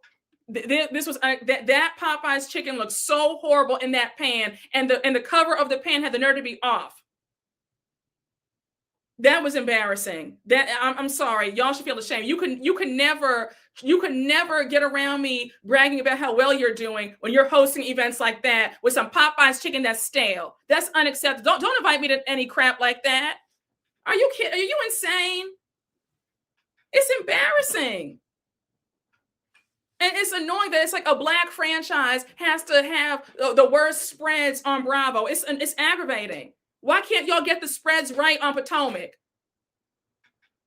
God, my goodness, it's ridiculous. It wasn't steaming. It was picked over. It was half eaten. It was left over. Go back and rewatch the episode. Go back to that scene. When Eddie walks in the door, the camera zooms in on the chicken. You see the chicken crumbs.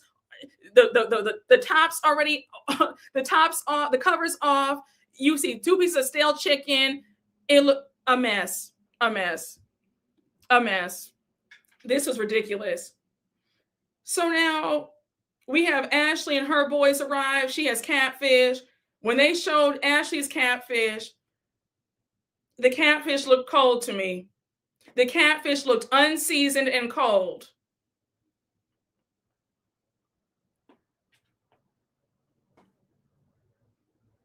I said, who made this catfish? Was it Uncle Lump? Uncle Lump and your aunt made this catfish at 5 minutes before the event? That did not look catered to me at all. It didn't. Y'all are so cheap. Y'all are just so cheap, because there's no way that I would host an event with this food like this. She probably had raisins in it. Exactly. Yes, it was cold, unseasoned, and heavily breaded. Exactly. She probably had Uncle Lump. She had Uncle Lump probably making the catfish before she got there. So anyhow, sure, we have Sharice there. I said, now Sharice won't miss a day, honey. Sharice said, let me get my day rate and let me get my free gas card, honey, because she wants to be back on this show by any means. We have Tia and her family there. So now we cut back to Wendy's confessional, and she says, we've had so many events in the group that naturally we always cater, but we want to make it a family style event. We thought it would be potluck. Stop it. Wendy, let me just get you together again.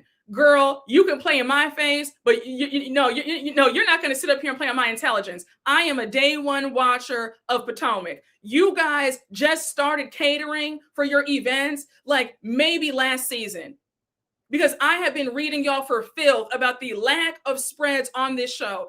So don't miss me with all that. We always have our spreads catered. The only one who had her stuff catered was Monique when she was on the show, and Candace. But Karen was always giving us beans and franks. Gizelle gives you nothing. Robin gave you nothing. Wendy, I don't remember you ever hosting any event quite as it's kept.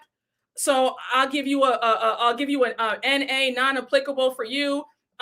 Yeah, you threw the birthday party last year, was fabulous, but yeah, let's not lie about we always cater. No, y'all don't. Y'all just started catering a few seasons ago, like in recent years. Because y'all have to be the cheapest franchise I have ever seen. And I'm sorry, girl, don't justify a family style event for a potluck. No, ma'am.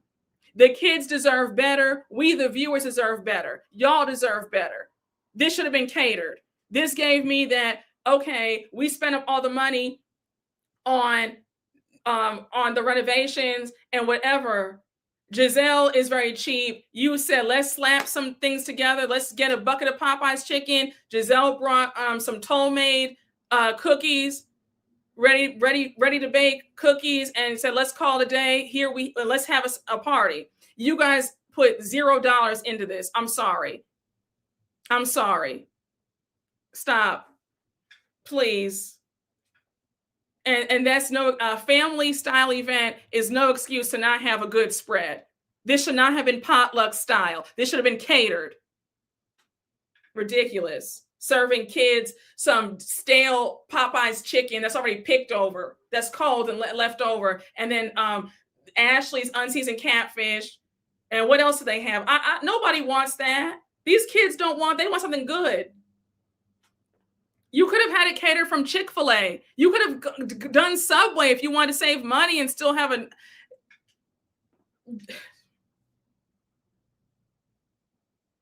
Y'all should feel ashamed. Y'all should really feel ashamed. Like, this really blows me. And y'all want to sit up here and talk about etiquette and manners and having all this money, and you're going to sit up here and pull a stunt like this? Absolutely not. And I would have cursed all of y'all out had I been invited to that. Absolutely not. Absolutely not. So we now have, y'all, that spread annoyed me so bad. I lost place in my notes. Forgive me. So Ashley's like, well, I thought it was appropriate to bring catfish to the party because it's a running theme in this group. I was hoping that Angel was there to see it. Like, this one's for you. Girl, you are so lame. Like, you are really so lame. The fact that you won't let this catfish thing go, you are just this is loser behavior. You're trying to read somebody by bringing catfish. Are you okay? And the joke's on you, sis, because that catfish looks stale. I wouldn't even eat it. So you're reading yourself, bringing this stale catfish to the party. You didn't read Angel, girl. Go and read yourself. It's embarrassing. You could never read me about stale food. A mess. It's just pathetic. So now you have Kiana is there with Greg. And now Gizelle's asking, where's Angel? So Kiana says, well, I'm going to call Angel, see where she's at. So we see Kiana call her up. She's like, hey, girl, what's your ETA? Are you close? Angel says, we're far. So Bobby's like, we'll get there. We'll get there when we get there. Now, it was clear to me that Bobby just thought that they were on the phone with Kiana. He had no idea that they were all there listening to him. I didn't take what Bobby said as like so bad. He said, we'll get there when we get there. Like, they're in a stressful position. They had to move out of the rental. They're back and forth. They have 2 small kids. Of course, he would be agitated. Like, stop bugging us about, we'll be there, right? I didn't see an issue with how he said it or what he said. So now Gizelle's like, oh, he said it like that. Like, oh, that's lovely. So now Wendy's like, well, that doesn't sound family friendly. So now you have Gizelle saying, girl, you're already 2 hours late. Why would you say that? Turn around and go home. Oh, I forgot. You don't have one.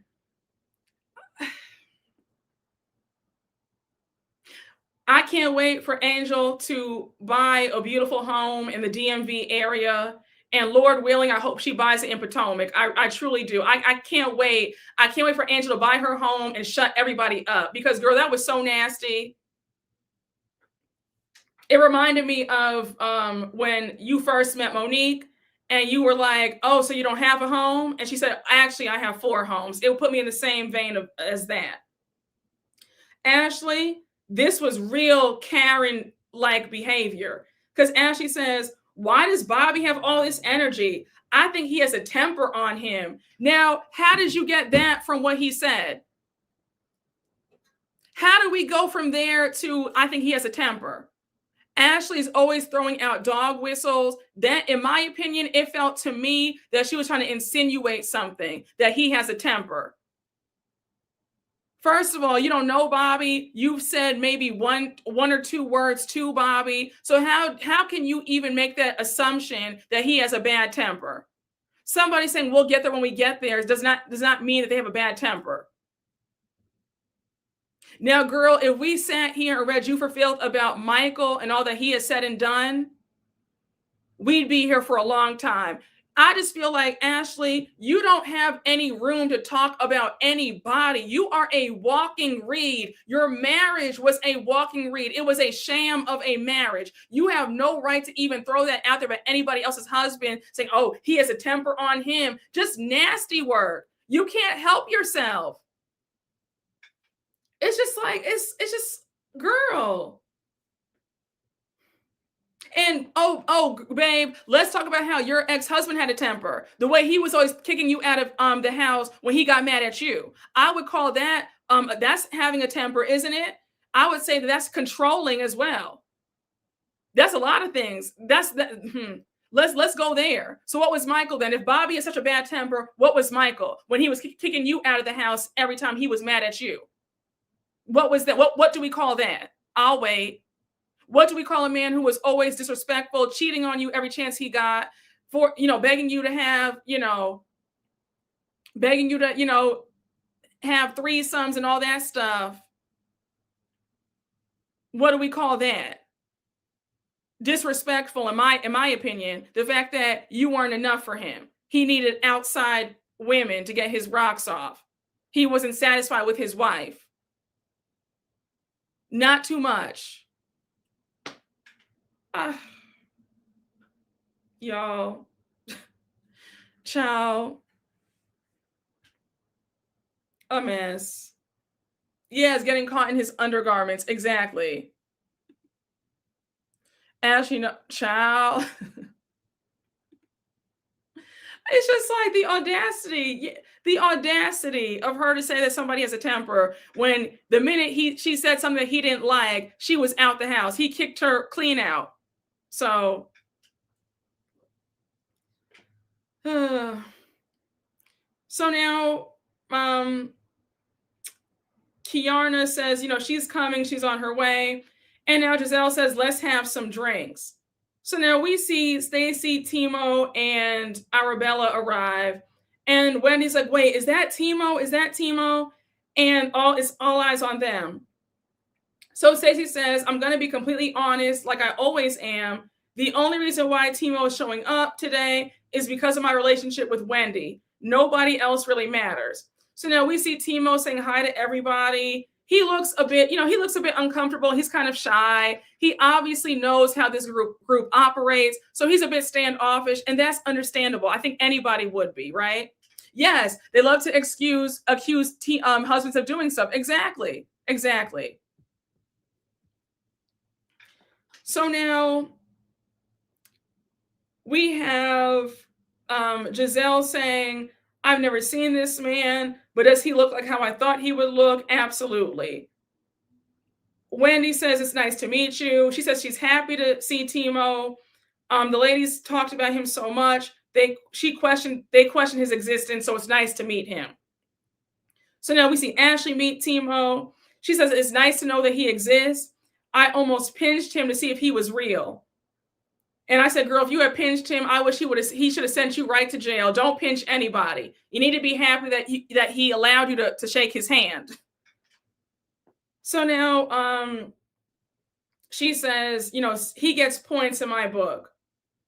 Girl, I don't know why you're so focused on Timo. Like, just leave him alone. Leave Stacey alone. Why do you need to meet her husband so bad? And one of y'all had me screaming. One of y'all said the real reason why she was so pressed is because Timo is actually her type. And I said, clock it. Yes. Now, Ashley, the only one doing the pinching is your disgusting ex-husband. Exactly.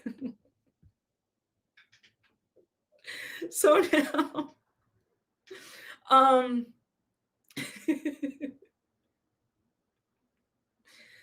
so now we have Stacey has her potato salad. Now, Stacey made the world's smallest potato salad. In my opinion, if you have about 30 people there, this potato salad looked like it only fed 5 people at the most. So now Stacey says that she's a fabulous cook. We see that a few days ago, she had AJ over. She was making her famous peach cobbler from Detroit, and the peach cobbler is all burnt up. So she says that her secret ingredient is love, and her potato salad is world class. So now we see Jazzy arrive with her god niece. She brought the mac and cheese. Now, Jazzy's mac and cheese did look good, but still, I just feel like you have the money, you're hosting a party, just have the food catered. Why is that so hard? Why is that so hard? Wendy and Gizelle could have easily split the cost on the food. They could have spent a cute $5,000 on a catered spread for 30 people. They could have each paid $2,500 each. They would have been set. I just don't know why it was so hard to do that. But then again, we're dealing with cheapskates, people whose money is kind of funny. So hey, what do I expect? Yes, unless it's a Thanksgiving event, I don't want no home cooking. Exactly. You said, Brooke, that's not a Detroit peach cobbler. No one here cooks cobbler like that. Yeah, I didn't think it was, but hey, that's what Stacy said. Stacy said that's how they make it in Detroit, honey. So yes, honey, it's me versus the food.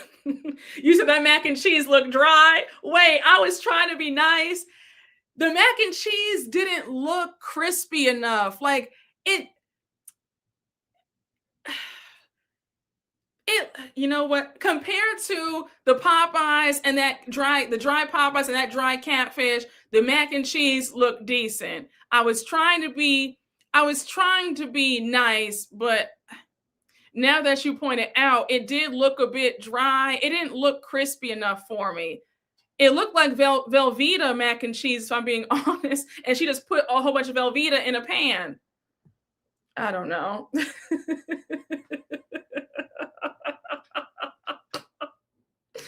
Oh my gosh. And Jazzy has too much money for that. Those noodles look bare and dry. Oh my gosh. They can cancel this show for real. I would have ate Velveeta over that mess. You said they dried it down. I need some water. Oh my gosh. So now we have Angel and her family. They finally arrive. So as they're walking in, Gizelle and Wendy are on the mics, and they say that it's time to give the awards. Wendy says, we had Gizelle on the desserts. Jazzy with the mac and cheese. It was really good. Gizelle says, we have Ashley Darby on catfish. And mind you, Wendy keeps reiterating the whole catfish part as Angel's walking in. Angel's annoyed. She catches the shade, and she says she can take that catfish and shove it. What would be her justification in bringing that catfish? At least when you came to my party, you had a chef, a real open bar, not like this $10 party. The fact that you had, Popeyes and a half rented space shows some respect. I said, now, Angel, listen, however you feel about Angel, you can't deny she ate that one little thing right on up. Angel, you ate that. I said, Angel, bring this energy to the reunion, please, because you had me screaming in this confessional. I said, girl, let them know. She said, baby, do not compare mine. I had a private chef at my party. There was actual food. There were drinks. We had champagne. We had tequila. We had the good stuff. And then they panned to that Minute Maid lemonade. I said, girl, a hot, raggedy mess. Angel got her lick in. I said, Angel, you did that. I said, Angel, oh, you ate that up. Because at the end of the day, you did your party the right way, and this party is a complete chop. You have hot lemonade and some messed up food. I don't think so. And the fact that you guys couldn't even rent out the entire space. All this money in Potomac, and we're doing a half rented space. What? Okay.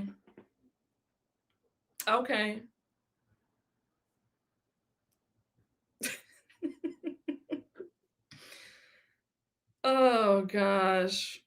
So now Angel, they're all sitting down, and Angel comes over to join them. She has her baby, her daughter in her arms. Her daughter is so cute. Now, did anybody else gag when they cut to Cameron talking to Arabella, Stacy, and Timo? And you see how little kids will run their mouths? I said, baby, Cameron is just as cute as can be, but she said, I'm going to spray all my parents' business. You have Cameron saying, oh yeah, I have 3 phones and my dad's going to buy me another one, so I'll have 4. Stacy, Timo, and Arabella looked at her like, what? Like, why does a little baby girl need 4 phones? Like, Cameron is what, 5 or 6? I said, child, from the mouth of babes, honey. Cameron putting all your business on Front Street. Yes, honey. She said she's flexing, honey. She said, I'm a stunt on them, honey. She said 4 degrees and 4 phones in her name. 4 phones, 4 degrees, 4 homes, okay? Baby, she said 4 phones.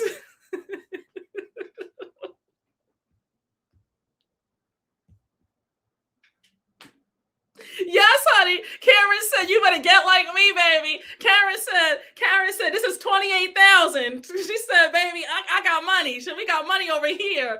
I got 4 phones. Now check that. Baby, when Nene said, now check that, she said, honey, I got 4 phones. Check the records. She said, that's on me, baby. She said, my dad's going to buy me a 4th one. She said, yeah. She said, honk the horn on them, Greg. I got 4 phones, honey. You only have 1. I was here for it. But I said, now, what's all this 4 phones business, okay? But yeah, we find out that Cameron has 4 phones. So, anyhow, I thought it was so adorable how she was hanging out with Arabella the whole time. Like, it was like she has like an older sister. It was so cute when they were making the food. Wait, hold on. When Cameron looked at the potato salad, she was just like, "What's that? Like, ew, I don't want to eat that." And Arabella was like, that's a potato salad my mom brought. Like, it's good. And Cameron was like, "Girl, I do not want that potato salad, honey. It took me clean out, okay?" She is so adorable. Adorable, honey. I could not stop laughing. But girl, she says she has 4 phones, honey. 4 of them. All right. So now we get back to everybody else at the table. And Ashley's like, so Angel, what I understand is, Tia was telling Gizelle that you had to move within days. So Angel says, yes, we're used to moving. We're an NFL family. We had a short-term lease with this property. Originally, we thought that we'd find a house within a certain period of time. So now Stacey's like, well, are you living here? Or are you going back to Colorado? So Angel says, we're going back to Colorado to get our stuff. And then we're going to go back and forth until we find a house that we want here. So now Tia's asking, was it originally for July 1st or July 4th? And Angel says, well, actually, I don't know. Now, I felt bad for Angel because you could tell she's just so aggravated by the women blowing this out of proportion. And it was clear that she was tripping up on her words. I feel like Angel, all you had to say was, it was a short-term rental. I miscalculated the dates. I thought that we'd be filming longer. And I had it for this day. That's on me. And, that's all, you didn't, if you had just said that, you would have just gotten them off of your back. But you stammering and stumbling, giving a long-winded answer, it didn't help you. But I really felt for you in this moment. So now, Ashley says, babe, it's hard for me to understand because as a mom, I know you're on top of it. So to hear that you're confused about the dates, I don't see you doing that. Now, I cannot stand when Ashley does that face and shows that faux concern. You don't care about Angel. You're just being a nuisance. You're being a pest. You want to be in her business. You want to sit up there and shade her. You don't care. All of this, babe, like, what's going on? Like, are you okay? Are you good? Every time Ashley does that, it makes me sick to my stomach. girl, you don't care about her. You're trying to shade her. Just so vile, so vile. Like, she can't wait to kick somebody when they're down. Yes, that nice, nasty, condescending. Yes, just being nosy. Exactly. Always, always. So now, Wendy jumps in and says, they were saying that you were evicted, girl. So Tia's like, Wendy's a mess. Like, that's not what happened. Like, don't bring me into this. So Wendy says, I'm not going to dance around it. The people said that you were evicted, and that's where the episode ends. Now, quick question. Let me know if I'm off base here, right? I thought that was real mean girl of Wendy to say that. I know I'm not a parent yet, right? But I was brought up in an environment where some things weren't said in front of children. I thought that was real nasty work for you to say this while she's holding her baby daughter in her arms. Like, you couldn't wait until Bobby picked the baby up to ambush her like this. And even if the baby can't understand what's going on, the baby's going to feel the mom's agitation, right? Like, for all the moms, if you're a mom, can you please come in the chat and just let me know? Am I off base? Am I off base here? I feel like that's really messed up. Like, if you and I were to get into it, right? And you're a mom and your kid comes up while we're in the middle of getting into it, you stop, you be quiet. You don't do this in front of a kid. You don't do that in front of the kids. It's a respect thing. I thought that was real nasty, and they're all mothers. And for you to try to embarrass her while she's holding her baby daughter, that was nasty to me. That was real nasty. Right? Like, I thought that was real nasty. I thought that was nasty. Okay, so I'm not off base. Thank you. Okay, you said children 100% feed off of their parents' energy. 100% correct. The child definitely feels it. Thank you. It was very mean of Wendy. Now, all of that nasty and meanness she put out and projected onto others is coming back to her. They signed up to get dragged by cut rate women with no man and no prospects. Child, time and place. Yes. Yes. They saw Angel struggling with her baby moving around a lot, and they still came for her. I just feel like that was just messed up to me. That was really messed up. Yeah, okay, because I really felt strongly about that. And I said, I don't want to talk out of turn. I wrote in my notes, make sure to ask all the moms or the parents in your chat, was I off base? Yes, she was itching to bring that up. It was tactless and lowbrow. At least wait till that was my point. I would not have had an issue with the conversation had the baby not been there. Period. I don't think that's right. I don't, and I'm sorry. That was just very nasty to me. I didn't like that. And I know how sensitive I am. I couldn't imagine I'm a mother holding my 1-year-old baby. Women are coming for me, trying to ambush me. I would have burst out in tears. I was surprised that Angel kept it together, because you don't do that.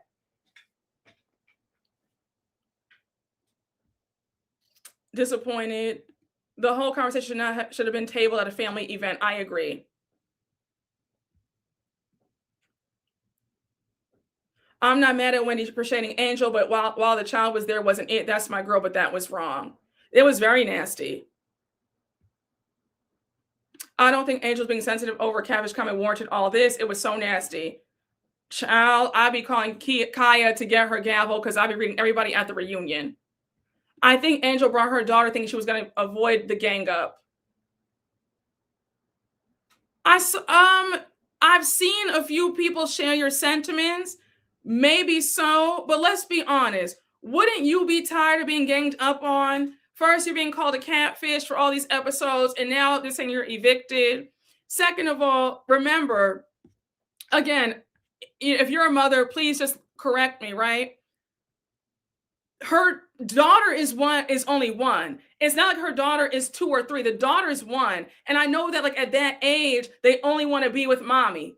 And especially in an overstimulated environment where there's noise and kids running around and other people there, that's a lot for a little baby. So I feel like she didn't want her baby to have a tantrum. I think that she knew she had to hold her baby, because had she not, the baby would have been crying and it would have been a tantrum, right? Am I off base? I don't know. It was a family event. Exactly. That's what I'm saying. It wasn't like she brought her baby out. It was drinks and a girls' night. It was a family event where it was every kid was supposed to be there. So I don't think that, I don't know. I don't think that it's, in my opinion, I don't think that it's you know, fair to say that she brought the baby as a shield, because it was a family event. And I feel like that's 1 year, a 1 year old is a baby, right? That's a 1 year old is a baby. And babies at that age want to be held. They want to be with mommy. They always want to be with mommy. So I feel like she knew that her baby might have started screaming and crying had she not held her. So yeah, there was no other child her age to play with. I agree. You said, did Angel even get to greet anybody? They didn't give her a second once she walked in. Yes, if she wants to hold her baby, she can. Exactly. No, say that. Say that. If she wants to have that baby strapped to her back every minute of the day, she can do that. I agree.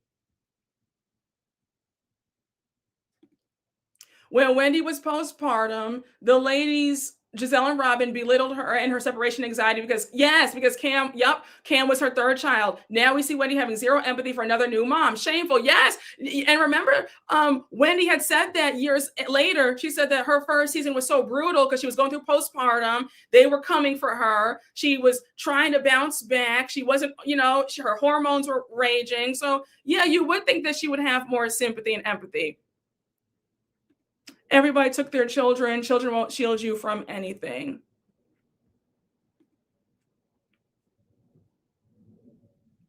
I think they were very nasty to Angel. It was a family event for kids, not for babies. But I mean, those are her kids. She wasn't going to leave her baby at home, and then also they're in transit. They don't have a home base in Maryland. So she might not have a babysitter. So yeah, of course she's going to bring her baby. Yeah, no, I'm not loving some of these comments either. I'm not loving these comments either about Angel holding her baby. She has every right. And I'm not a parent. And even, come on, like if no one's going to tell me that I can't hold my baby, I don't care if I'm on TV, not on TV, you're not going to tell me I can't hold my baby. And I don't even have a child. So, I'm not loving some of these comments either. Some of these comments, I'm just kind of like, some of y'all, I'm getting a little bit concerned. And y'all know I love y'all down. But all right. So, okay, honey, I'm like, excuse me, because I'm telling you right now, if I pop a baby out, I'm holding my baby. You're not telling me I can't hold my baby, period. I'm getting mad over children I don't even have. So, and I need all the moms to jump in. Okay, let them know, Brooke. I'm just like, huh?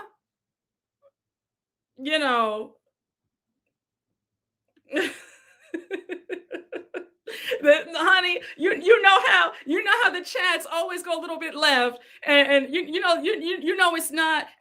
Somebody pointed out at the 2-hour mark of all my lives, things always go a little bit. Things always go a little bit to the left.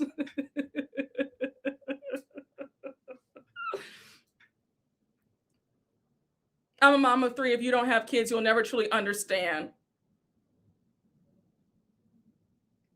Yes, you said me and my baby would have been out of there. That was trifling AF. Angel did nothing wrong in that moment. Holding her daughter probably kept her calmer. I agree. Oh, thank you so much. Thank you. I appreciate you for saying that. Thank you. You said, y'all better get right before Brooke starts cutting us off in an hour. Yes, yes, yes. No, absolutely. No, I've noticed that. I've noticed that. I'm like, all right now, like we all right. I'm like, honey, don't make me get my belt out. Don't make me get my belt out, okay?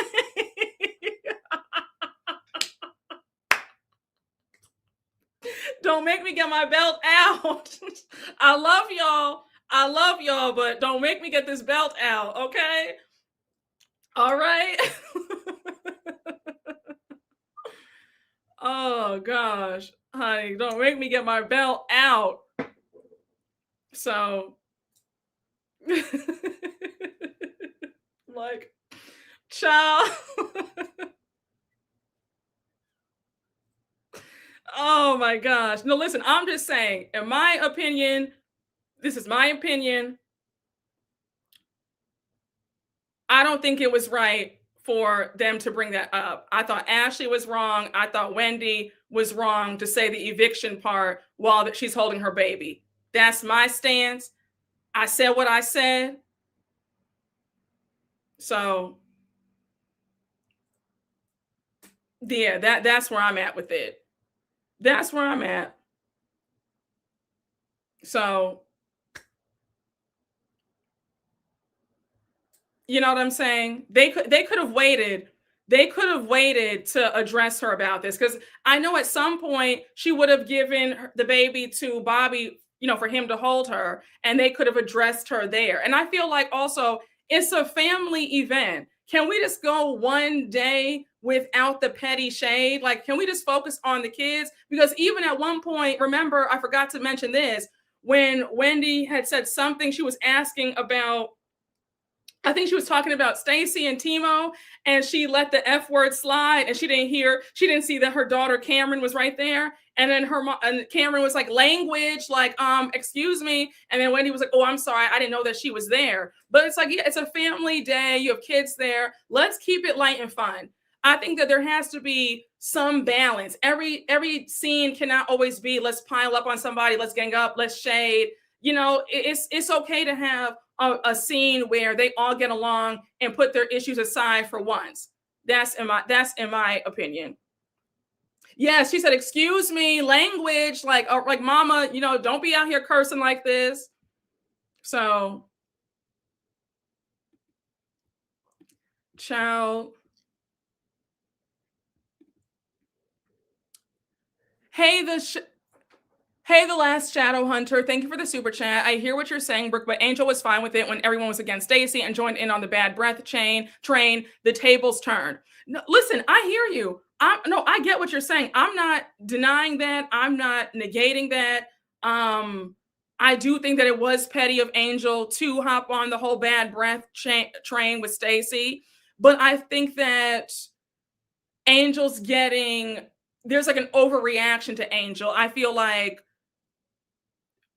the punishment does not fit the crime when it comes to Angel. It's like no matter what she says or does, she can't win. Does that make sense? And Stacy has found a way to, really rise above all the nonsense. And with Angel, it's just like she just can't win.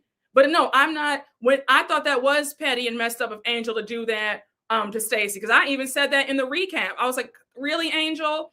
But yeah, but despite that, I do think that they've been unnecessarily hard on Angel, in my humble opinion. But yes, I agree with what you're saying about, Angel was kind of piling on and she was being shady towards Stacy. Two things can be true, is what I'm saying. Hey, Foxy Feline, thank you for the super chat. And now we have Motive. Ciao. Hey, Bio Miss Flores, thank you for the super chat. The prosecutors are rubbing their hands like Birdman. Oh, Wendy is only educated but not smart. Very much so. Hey, Davina Spearman, thank you for the super chat. Hey, Brooke, love your content. Thank you. Have you noticed since Candace left, Gizelle and Ashley have no storyline? This season is sad and pathetic. Oh, well, if in all fairness, though, I'm not surprised because Candace was their storyline. She was the punching bag for years. So when you take the storyline, the main attraction out of the equation, you see who has nothing to show for, and they have nothing to do but pick up old mess and try to make it into something. Hey, Jalen Malone, thank you for the super chat. Kay and Angie K are the same kind of aggressive, always loud and act like they're going to hit someone. Yes, Angie K always flipping over a chair, standing up over people. I can't stand when Angie does that on SLC. Drives me insane. Hey, Bio Miss Flores, thank you for the super chat. Wendy's about to be out of that renovated home without homeowners insurance. Ciao. Hey, High Vibe, thank you for the super chat. Gizelle insinuated Angel was squatting an upper poor mindset. Yes, she did insinuate that. Hey, She Loves Fan TC. Thank you for the super chat. You said, picture it, Sicily, 1921. I'm screaming at the Golden Girls reference. Hey, She Loves Fan TC. Thank you for the super chat. Orphe Jeans from Beyond the Gates. Wait, from what is that in reference to? I don't watch Beyond the Gates. I know. I need to get into it, but I don't watch, so I'm like behind on that reference. Hey, Paulina K, thank you for the super chat. Ashley's catfish was expired kangaroo meat from that closed restaurant. Catfishing as catfish. Oh my gosh, I forgot about that. What was it? What do they call it? What was it? They were calling it Outback Steakhouse. What Gizelle called it something. She called that restaurant something one season. That was actually kind of funny. But yeah, I forgot all about that defunct restaurant. Hey, James Potts III, thank you for the super chat. Yeah, remember when Charisse had those Ashy Crab season 8 in Maryland? That was diabolical. Yes, I remember that. Hey, Cheap 83, thank you for the super chat. What's worse, potluck or plates for 8 like Brit? Both. It's a tie. I can't. No, it's a tie. It's a tie. Brit was dead ass wrong for that. That I mean, you know what? Actually, if I have to pick, I would say that. I guess Brits is worse. At least with this potluck, they had food for everybody. Brit had 100 people, only had food for 8. That's unacceptable. No, I think so. I guess I'll give Potomac 1 point because Brit gets a flat out 0. Hey, the Dime 10 Diva, thank you for the super chat. Ashley pissed me off trying to make it seem like he had a temper. Yeah, same here. She was trying to insinuate that there's something else beneath the surface. I didn't like that. Hey, 123 Paramore fan, thank you for the super chat. Is giving the Wendy's 4 for 4 deal.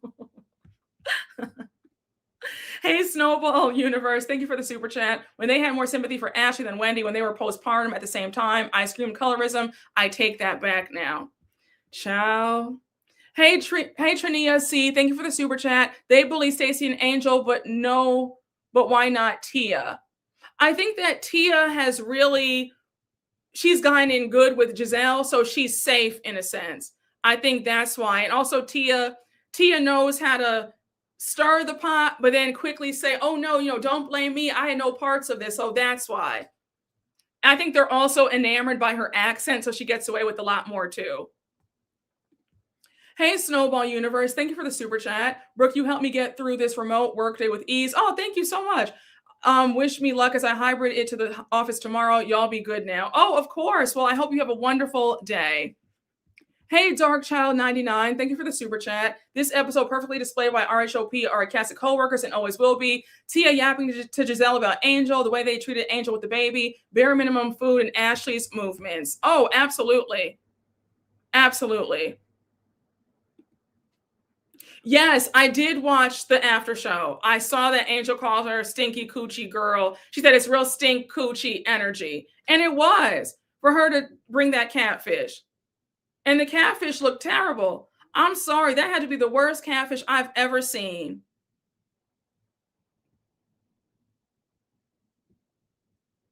Tia stays disagreeing with Gizelle on the after show. They're slowly clocking Tia, though. Oh, they are. No, Tia's day is coming. Believe that. Believe that. Gizelle is Batman. Tia is Robin.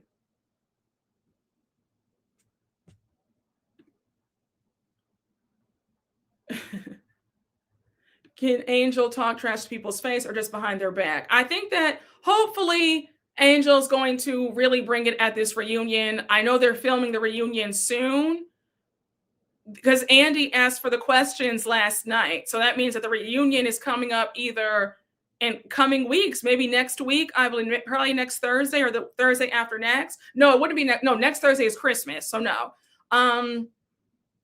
Oh, I guess they might film the reunion this week, which is kind of fast. They might film it this week because we're getting that 2-week Christmas break where there's no shows on. And next week is Christmas. The following is New Year's Eve. So yeah, they might be filming it this week. So whenever they film the reunion, I hope that Angel brings it.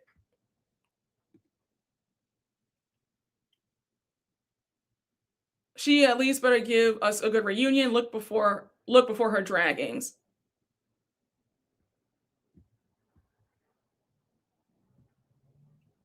I think Angel's performance on the reunion will determine whether she stays on the cast. It's always in January, so probably this week. Yes. We still have... Wait, this is episode 11. So I heard that we're getting 18 episodes. So if that's true, we still have seven more episodes to go. We have the 2-week break. We don't get a new episode for Christmas or New Year's Eve. So we have that 2-week break with no new episode. So then that means that we get episode 12 or 13 in the new year, right? So that means we have the whole month of January is the season, and then we have the reunion in February. But I'm like, they don't need to be filming the reunion so soon, though. They need to wait. And especially with all that's happening with Wendy and Eddie, they need to wait, in my opinion. I don't know.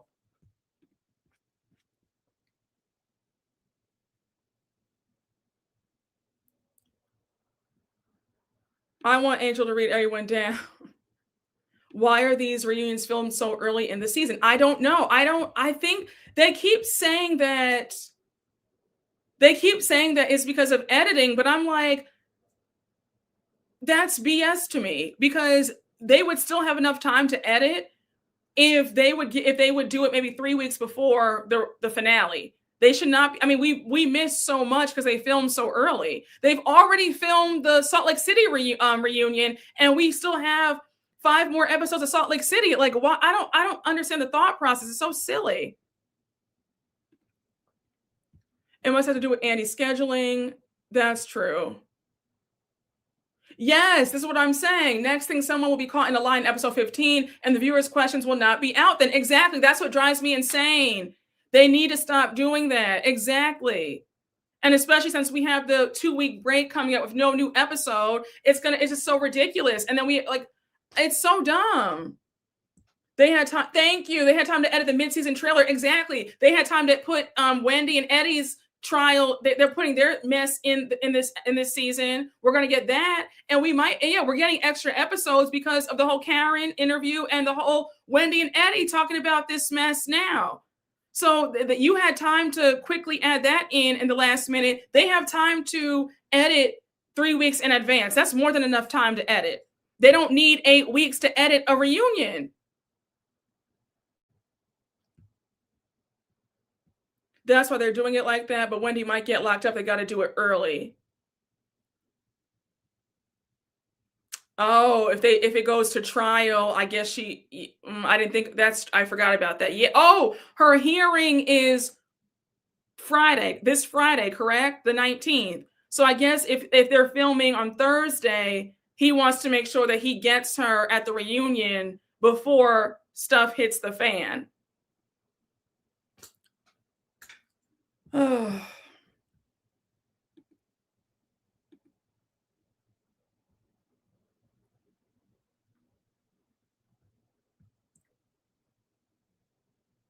And Monique slipped and I was already mentioning a next season for her. Wendy's hearing is on the 19th. Okay, yes, thank you. I'll be following Wego. Yes, shout out to my friend Wego. Shout out to Taria over at Wego Podcast. She's here on YouTube. Please check out her channel. Taria went to the first hearing on the 2nd, where nothing really happened. So she'll be at this next hearing on Friday. Shout out to Taria. What's your gut feeling? Will Angel return for another season? I don't know. I honestly don't know. I think that it will depend on the reunion. I think it will also depend on where she's at with it, you know. reality TV is hard. It's difficult, especially if you come out the gate with everybody not on your side. It can be difficult. So I don't know. I mean, I would like for Angel to return back. I think that there's potential. I think that she can turn things around. I do. I see. I have a glimmer. I have hope. If they're filming this reunion this Thursday, then I believe that Wendy will probably be at the reunion because her court hearing is on Friday. So now that you said it, maybe that's why they're gonna film it so early because of this whole thing. Wendy will show up because she needs the coin. Very true. You get a bonus. You get a 6-figure bonus for the reunion. So who wants to leave that money on the table? I do think that Karen is going to show up as well. I believe that Karen will be at this reunion too. I think it's going to be a very interesting reunion.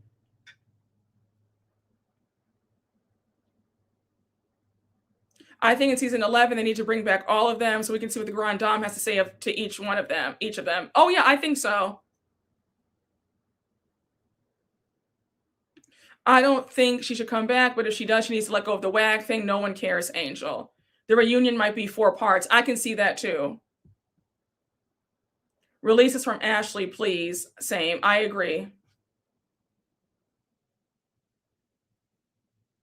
Do you think that they'll dedicate a whole episode to interview Karen? I think that we're gonna get the last 20 minutes will be the sit down with Andy and Karen at her house. I think that the episode will be all about Karen, where it's going to be, oh my gosh, did you hear? Karen's out of jail. She got out of jail. And then we're going to see them all talking about it. And then we're going to cut to the last 20 minutes of Andy going over her house and them having the big conversation. So. No, Charisse won't be there. No, Charisse is in a guest position. Charisse is not going to be no, they're not going to have her. She's not a friend of. She's not going to be there.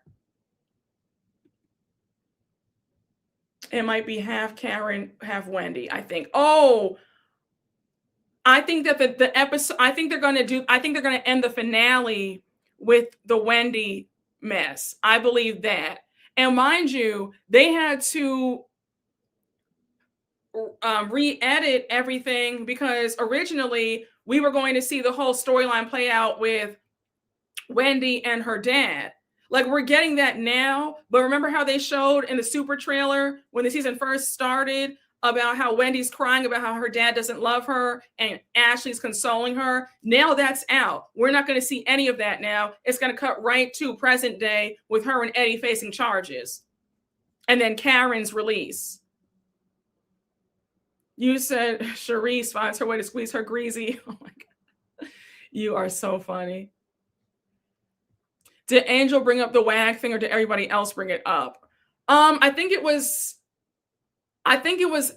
half and half. I think Angel, when she asked Jazzy at Preakness about, I think, she said something about, what position does your husband play? And then she said, as a WAG of a starter. I think that's where that whole thing came about because she threw, I guess, some shade about Jazzy's man being a bench warmer and hers as a starter. So I think, and then it didn't help because she mentioned it one more time on the trip to Nevis. She said it again and folks were upset.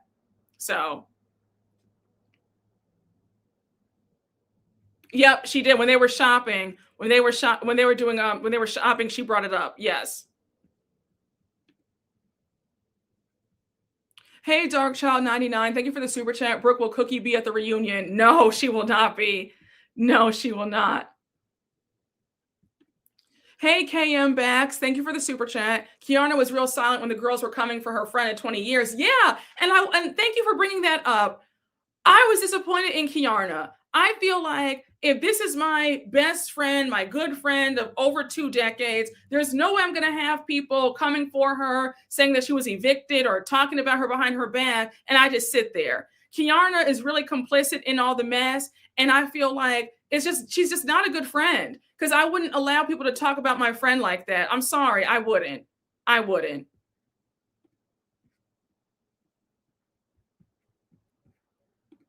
Hey, Kadaya to Torre, thank you for the super chat. Angel's cussing everyone out on Insta threads. Yes, I saw that. I saw that earlier today, where she's saying that, her family, she comes from a little, some coin, and she's really pissed off about this whole stuff. I think that people underestimate how brutal Housewives is. If Angel comes back, her and Kay will be feuding. I wouldn't be surprised.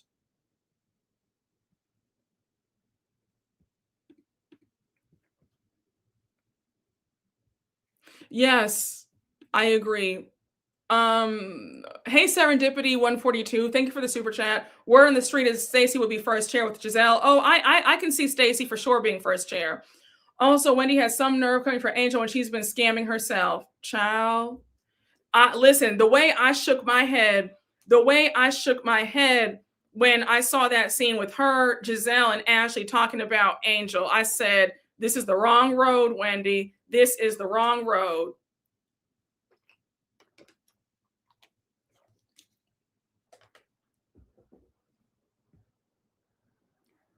I would take Angel coming back before Kiarna. Yes, I agree. Kay did nothing. Kay didn't bring anything this season. I agree. What if they put Karen first chair and Karen, if she joins? No, Karen, they wouldn't give her first chair for this in this situation because she wasn't there all season. If anything, they'll bring her out at the last part, and then she'll get first chair next to Andy. Like I see that happening. Does that make sense? Like he's gonna bring her out. We have a special guest. We have Karen here. She comes out in the last part. She sits down right next to Andy, first chair, and then she talks for 20 minutes about it, and then she leaves. I see that happening. Housewives where friendships and marriages go to die. Shaking my head. I agree.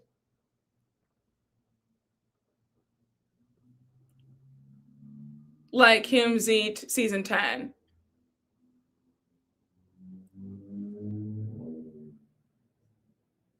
Unpopular opinion, although Kay has gotten on my nerves, she's been a big part of the season. She's been a part of the conversation in a bad way, but she's been present.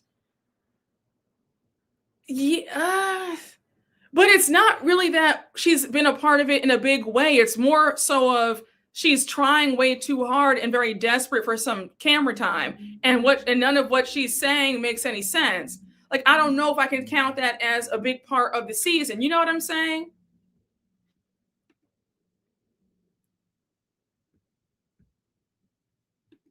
Karen's going to come in like Kathy Hilton did that one season she wasn't on. Yes, I can see it. I can see that happening.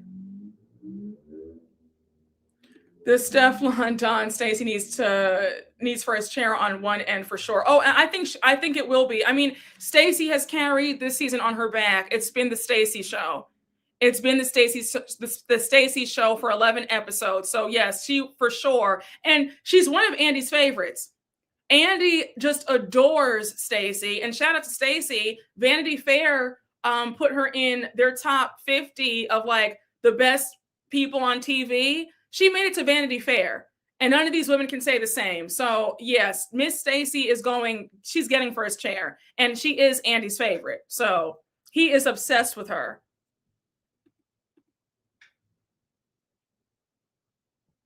Yes, Stacey is a star. Agreed. Ashley and Kay are in a lot of scenes, but none are really about them. Yes, very true. It's just like they're like background supporting characters, all vying for some attention. How will the seating be? Any thoughts? I believe that Stacey will be first chair. I can see Wendy being second chair next to Stacey on one side. I think that Kiarna will be opposite of them. She'll be on the side with Gizelle. Gizelle will either be first or second chair. I see Ashley being at the end. Whatever side she's sitting on, she'll be at the end, I believe. I see Karen coming out during the last part. We need Cookie to fall from the ceiling like SpongeBob for comedic relief. I think Wendy's going to be first chair. Really? I don't think so. I don't. If it's Wendy first chair, then I guess it'll be. But remember though, if they're filming, let's just assume that they are filming this reunion this Thursday, the day before her court hearing. Why put her as first chair when all she's going to say is, I can't comment on that. I can't comment on that. I plead the fifth. I can't comment on that because my legal team told me. Like, what? There's no reason for her to be first chair because she's not going to be able to answer the questions. And then if we're being honest, nobody's going to care about her storyline about her dad and the family. You know what I'm like that pales in comparison to what's going on now. So I feel like her being first chair will be a waste because she won't be able to talk about anything because she's going to say, I can't talk about it because of legal matters. I can't talk about it. I don't know. All Wendy's going to do is talk in circles. Yes. And say, I can't talk about it. I think they're giving it to Wendy and Gizelle, typical veteran stuff. Then it'll be about Wendy, but also Wendy versus Angel. That's true. They've wasted first chairs before. That's very true. Oh, yes, Erica Jane. Yes, that I remember that when the whole Tom stuff. And she was at first chair and just said, I can't talk about it. I can't talk about it. I can't talk about it. I can't talk about it. So yeah. She's going to say we're on appeal for legal reasons. Wendy has her best season ever. Face card, fashion, energy, hairstyle is frustrating. Yeah, this is her best season. I've said that repeatedly. This is Wendy's best season for sure. It's wild how that works. Her best season, and this is what's happening.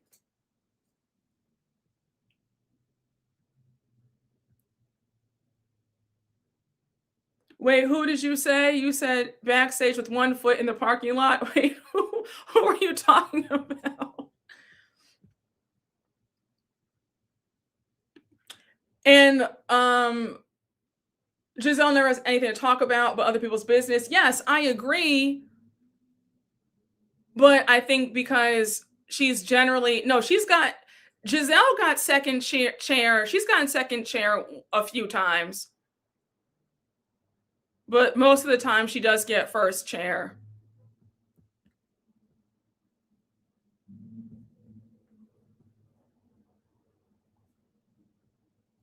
Wendy could be second or third chair throwing shade. I thought it was only once. Yeah, it was I believe season 7 or season 8, she was second chair, I believe.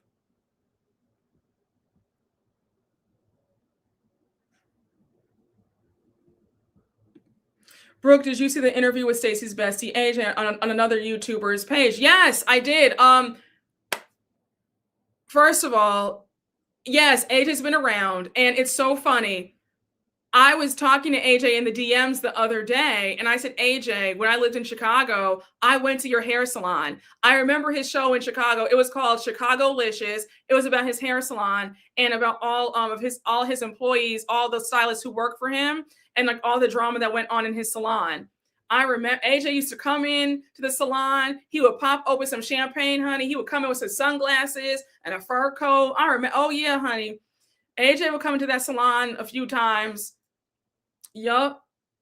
Oh yeah, AJ's been around. I swear I've seen AJ here in Chicago. Yes. Wendy should have first chair, I think. Okay, so let's say it's Wendy. So it's Wendy and it's Stacey then. Because Stacey gets first chair regardless. Whoever it's Stacey gets first chair on whatever side, is Stacey's getting first chair regardless.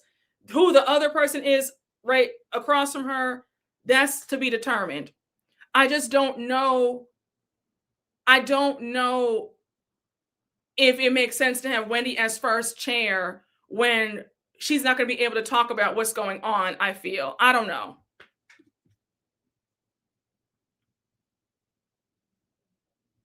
I said Wendy and Stacey and Wendy. Wendy because of the fraud stuff.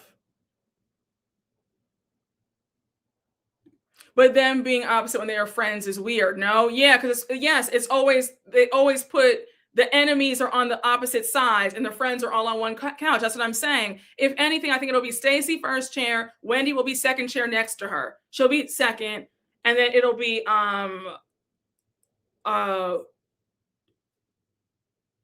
who would be in that third spot? I guess.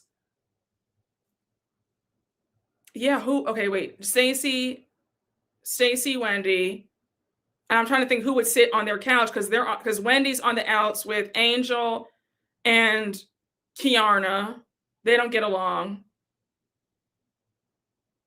Yeah, I don't know who would be. Yeah. And then Jazzy.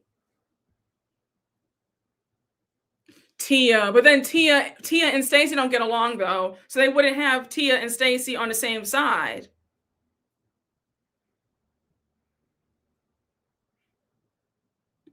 Are we sure that Wendy will even attend now that they're in the midst of active court dates? I believe they will. I think they will. You get a bonus for the reunion. They could use the money, to pay off legal bills and all and their other bills. So I believe that it would make sense to go. I don't know. I think that she will go. I do think that she'll go. Think about it. She went to BravoCon. Even though she was only there for the day, it was a quick in and out. But I believe that if she doesn't stay for the whole thing, I believe that she'll go to get her reunion check. I think.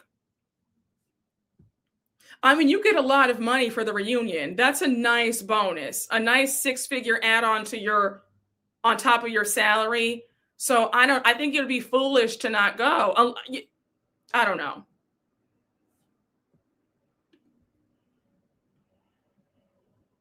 She needs the money. She's coming. It should be first chair, Stacey, and then Wendy. But now Jazzy has it out for Stacey. Yeah, I think it might be a lopsided situation. Yes, Gizelle, Tia, Ashley, Angel, and Kay on one couch, and then it's going to be, Stacey and Wendy, and then Jazzy comes out on the other couch.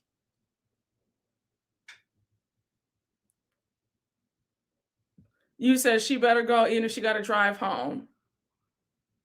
Yeah, it would be like that. Stacey and Wendy on one couch together, and everybody else on the other. Yes. But Angel has beef with Gizelle and Ashley. I forgot about that. I don't know how it's going to work then. They might need to do separate chairs like they did during those COVID days. Oh, I forgot Monique. Yes. Wendy and Monique are cool. Stacey and Monique are cool. Yeah, they might bring Monique out. Yes. It'll be Stacey, Wendy, Monique, and then everybody else on the other couch. So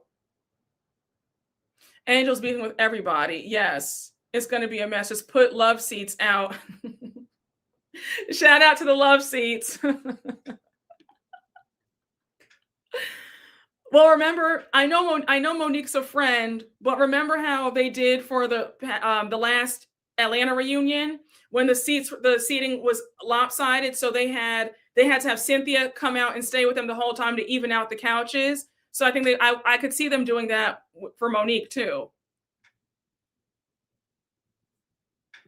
Monique is at the end of Gizelle's couch. I saw a seating chart.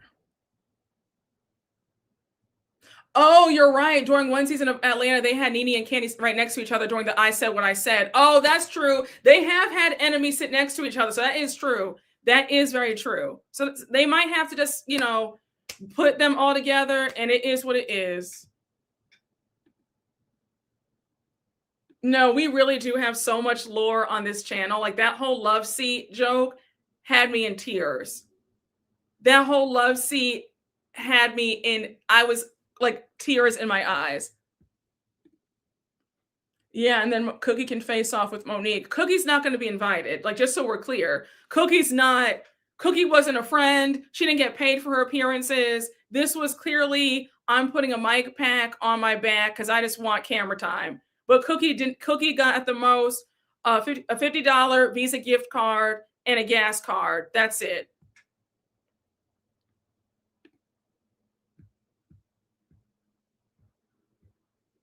Shout out to Mia. They are not putting 5 people on the same couch. Stacey, Wendy, Tia, and Monique will probably sit together. Yeah, I guess they'll have to do it that way.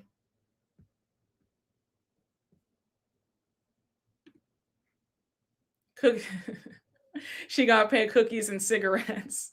Yes, honey, they gave her a Visa gift card and sent her on her way.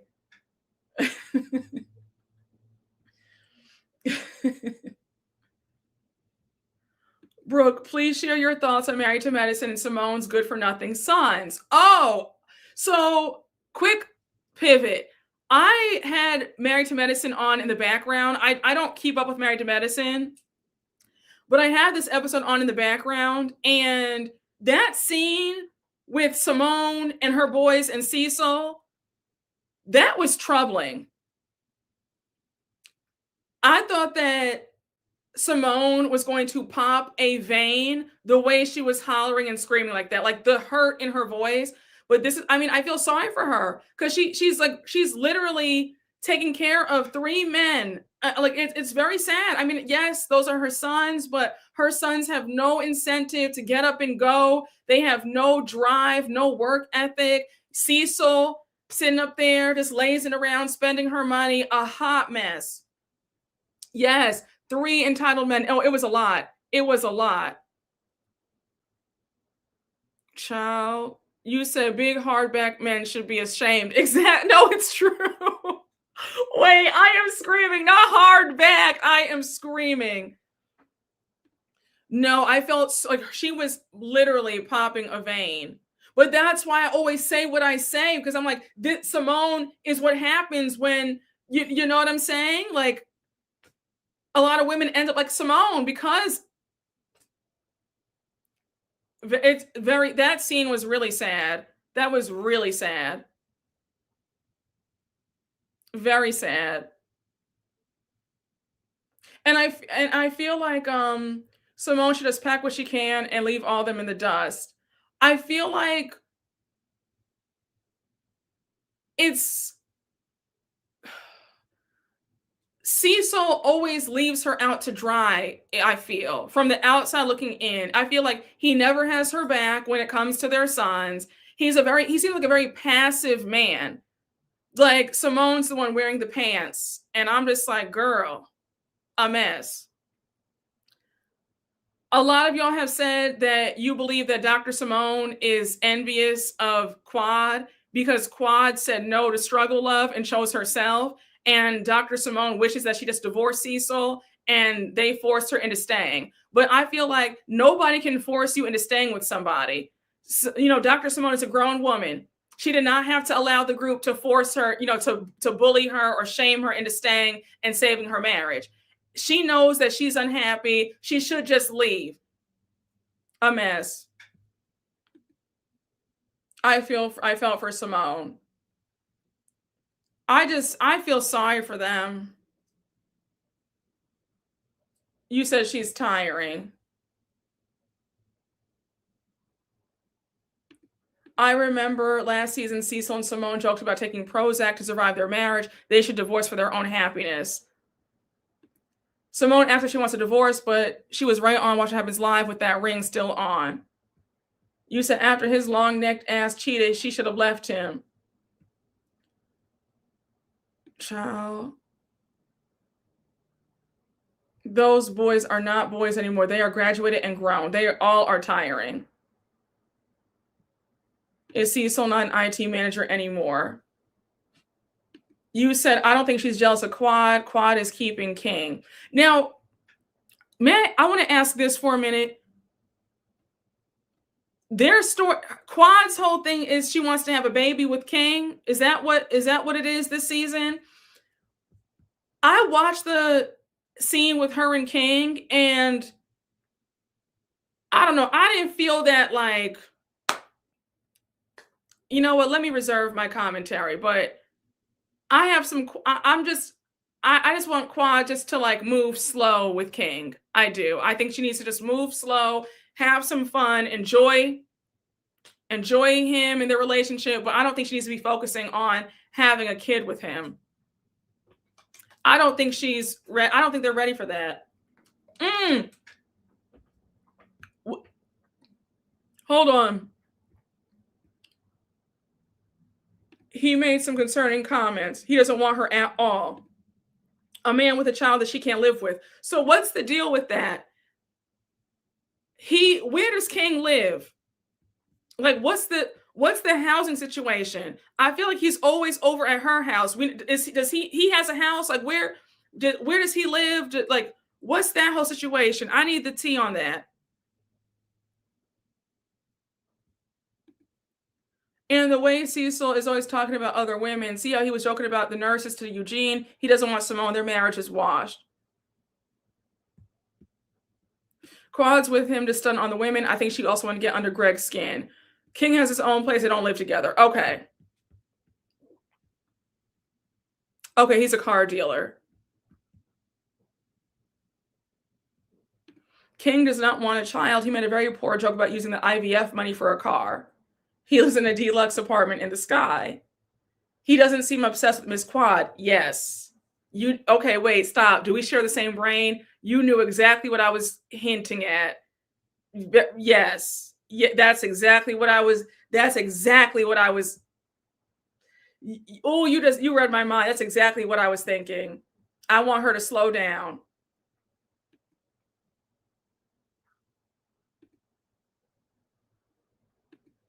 Exactly. Okay. Y'all are so smart. I love this channel. It's all about Greg. Okay, she wants him to move in with her, but he doesn't want to. Okay, now I know that's right. That's how it should be. A man should not be moving into a woman's place. So yes, I'm glad that he has that. He has the right mindset. He has the right. A man should not be moving into your place. So I get that. I get that. Okay, he has a house. Okay, good.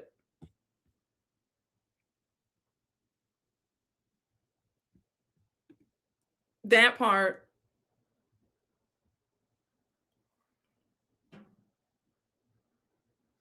You said he's always so dry. King does not want to move into a woman's house, as he should. I'm glad. Okay, good. So, okay, now King gets some points in my book. King gets some points in my book. King doesn't want to be in this relationship. He should be losing his mind over her. I need a Eugene to stand by me.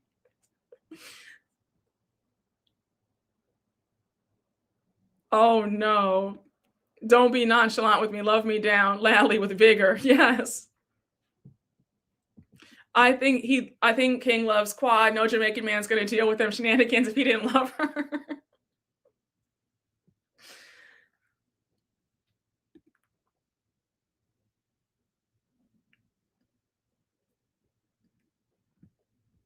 How much slower should she go? She's 44. She feels she's ready for the next stage in her life. I guess I'm always very weary of, our Black celebrities and Black realities TV stars coming across some unsavory men, right? So I think that I just always have my good eye out when I hear of our successful and famous rich Black women in relationships. That I think there's always going to be that like caution, like, okay, now, like, what's he talking about? Does he have a job? How much is he making? Is it, so I'm going to always have like my good eye on the situation, so you know what I'm saying? I just always am a little bit cautious, like, you know.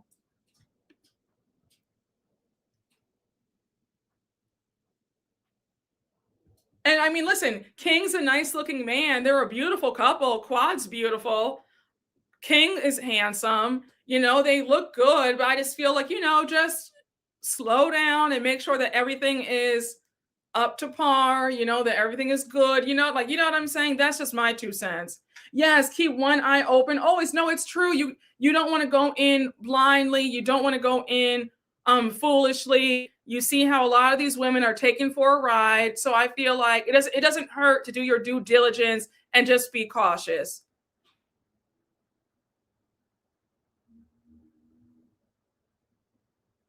Yes, no, you took the words out of my mouth. The age idea would be the thing that rushes some into a worse situation. Exactly. That's very true. That's very true. You'd rather be safe than sorry, you know? Yes, it's true. A flow state is necessary. Exactly. Brooke's third eye is always working. I mean, listen, hopefully everything is great and but I just always feel like, just take your time and just do your due diligence. It doesn't hurt to be a little cautious. I think people are confusing his nonchalant, dry humor. He doesn't come across as a man who will be with anybody he doesn't want to be with. True. He also wouldn't go through IVF if he didn't want to. Keep your third eye wide open. Yeah, I just feel like it doesn't hurt just to be careful and just keep your eyes open, right? Quad is way too eager to show everyone she has a good man, that she's not even looking at the big picture.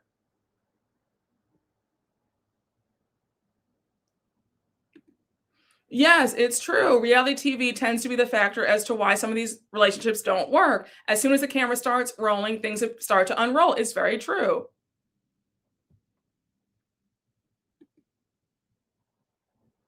I honestly think Ebony K. Williams pursuing motherhood on her own shows her other alternatives for motherhood and growing your family to avoid desperation. No, that's a very good point.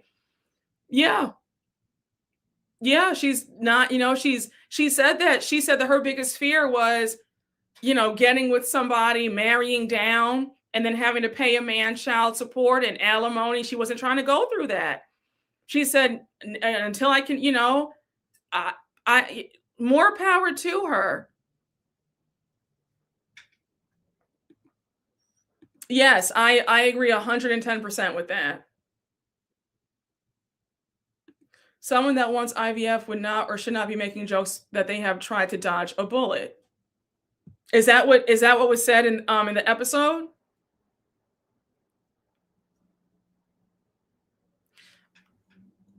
Child, yeah, but back to Simone.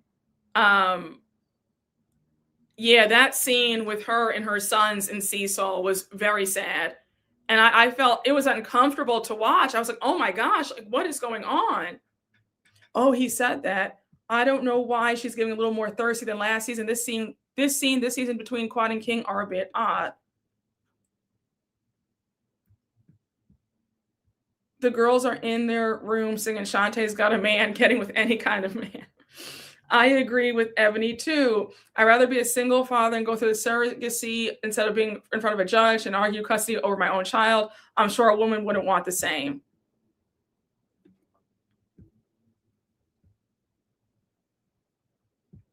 King and Quad have that sarcastic humor. He did not mean that literally. IVF is a serious matter. Again, y'all, I don't watch Married to Medicine like that to know like the ins and the outs. So, wait, forgive me, y'all. I just had to make sure that like nothing was like on my face. Hold on, you can hear me. Okay, perfect. Okay, we're back.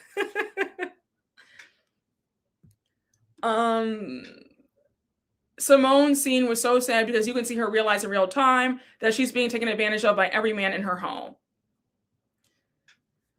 That was sad. King just has dry humor. I don't think it's that serious. You might be right. I mean, again, I'm not that well versed in Married to Medicine, so I can't give you like the best takes because I watch the show. It's very touch and go. I have it on as background noise. I see a little bit, so like I can't really say one way or the other.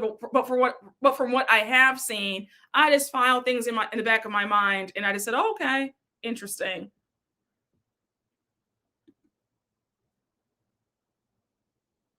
I felt for Simone. That was very sad.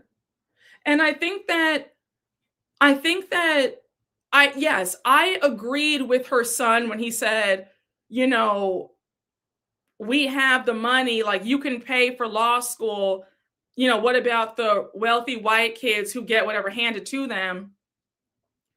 But I also got Simone's point where it's like, but you guys have not demonstrated a strong work ethic.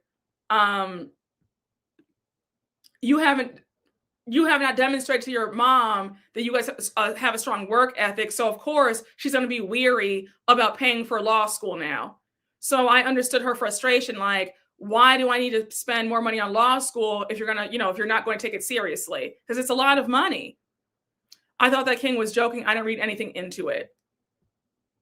Yes, you don't have any realistic plans. No, it is. I mean, I've never really gotten into Married to Medicine like that. Like, I know the players, I know what the show is about. I know some of the drama, but I'm not so invested in Married to Medicine. You know what I'm saying? Yes, they barely graduated college. Exactly. They both took their sweet time in undergrad. Yes. Her one son, Michael, spent $60,000 on her credit card last year. Yes, I saw her going over the Chase bill, and he was like, "Well, I don't know how that happened. I don't know how I did that." He's like, "Into anyone's law school, child." Yes, I gave my kids everything, but they're not lazy. They don't take advantage. It has to be in them. Yeah, I agree. I think that you can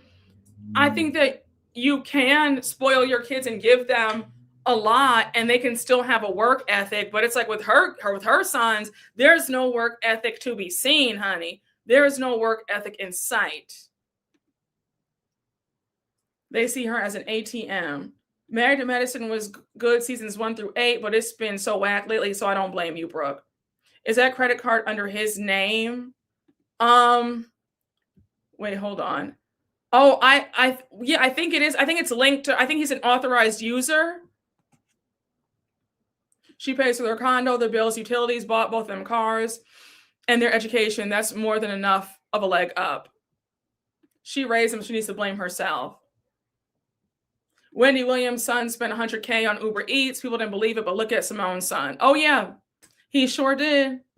He's an authorized user. Okay, yep, makes sense. She's coddled to the point of no return. What does Cecil pay for? I don't know.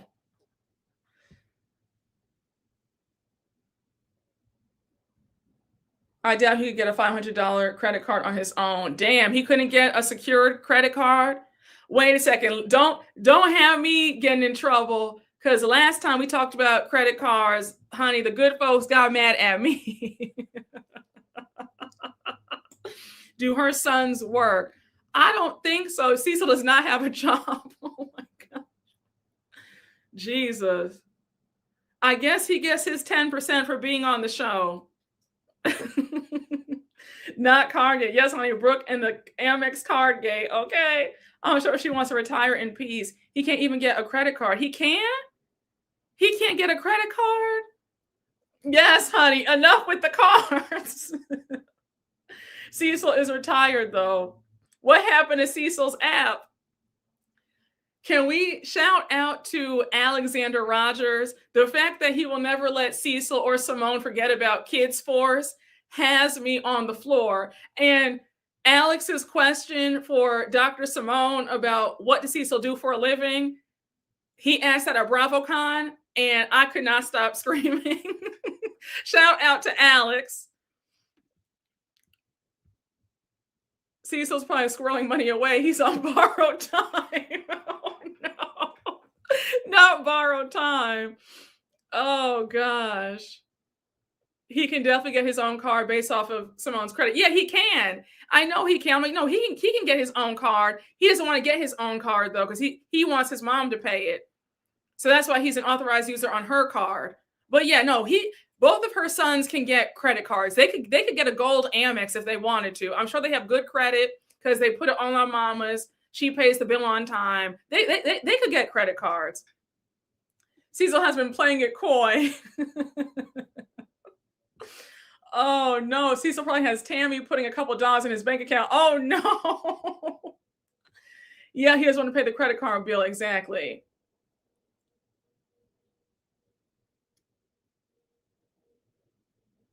Wait, Brooke, so the guy asked the question, what was the answer? Do you remember? Oh, Alex, when Alex asked Dr. Simone about what does Cecil do? Dr. Simone said that he's in real estate. I guess he flips houses now. So she said, no, Cecil does. She says Cecil does have money. He makes money and he handles all of the household expenses.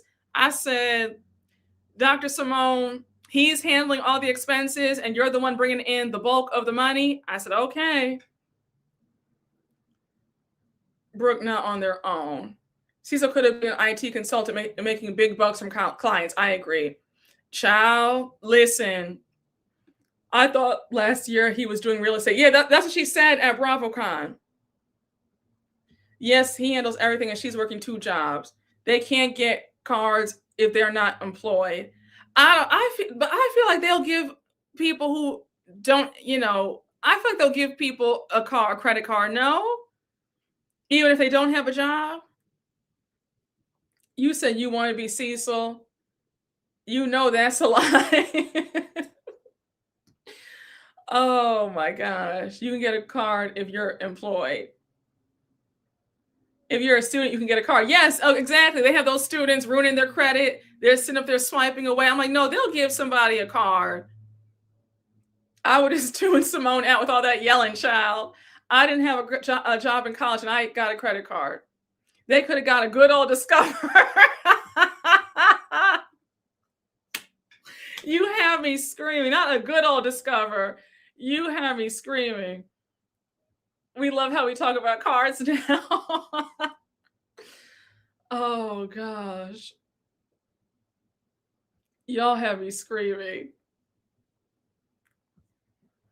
Kids Force. I didn't get credit cards until I was an adult.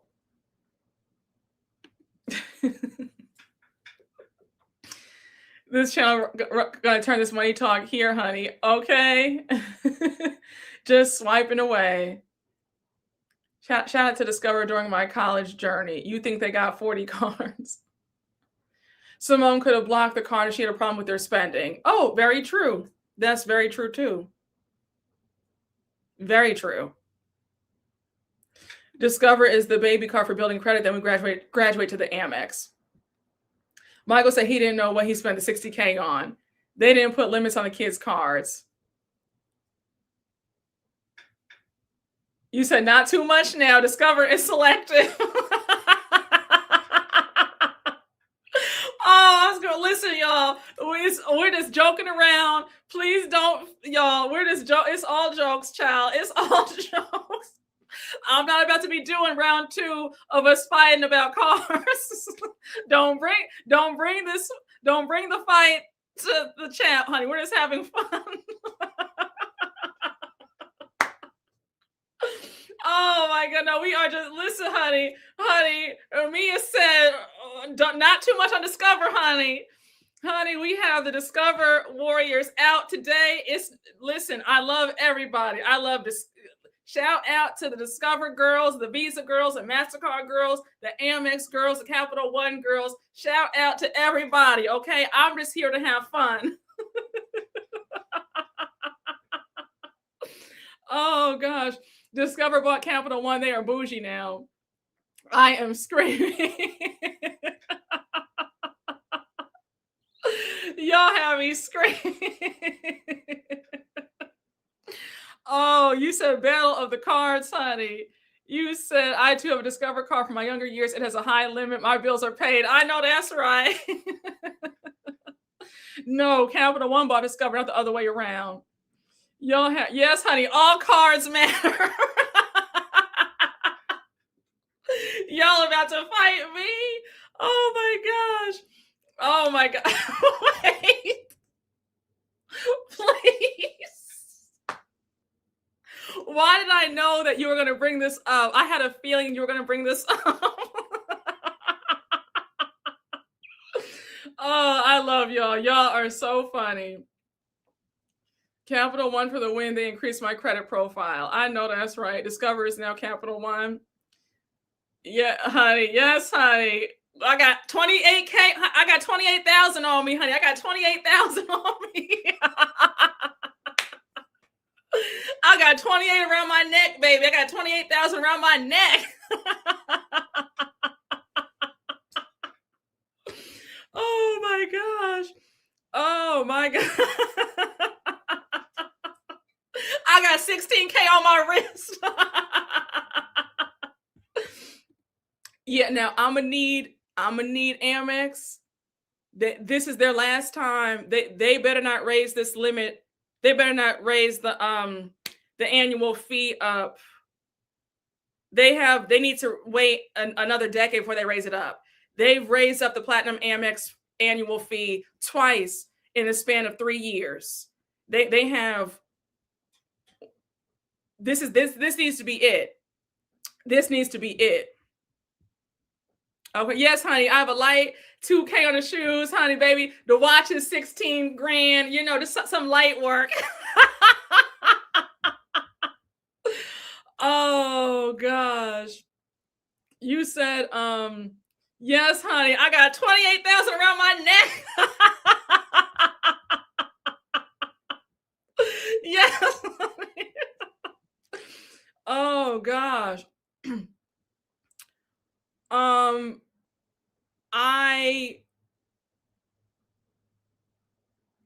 Fab. We are locked in. Okay. But I said, okay, now this needs to be it with raising of the annual fee. This needs to be it. But that Resi credit, fab. The Lululemon credit, fab. But I'm gonna need them to keep the annual fee where it is right now. Period.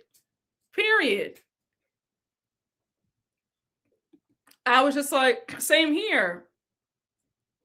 Love mine down.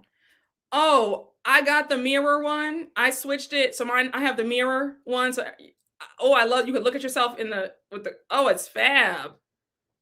I'm getting my money. I get my money. I will say I get my money's worth though. I use every perk. I use the fine hotels and resorts credit. I go to every lounge at the airport.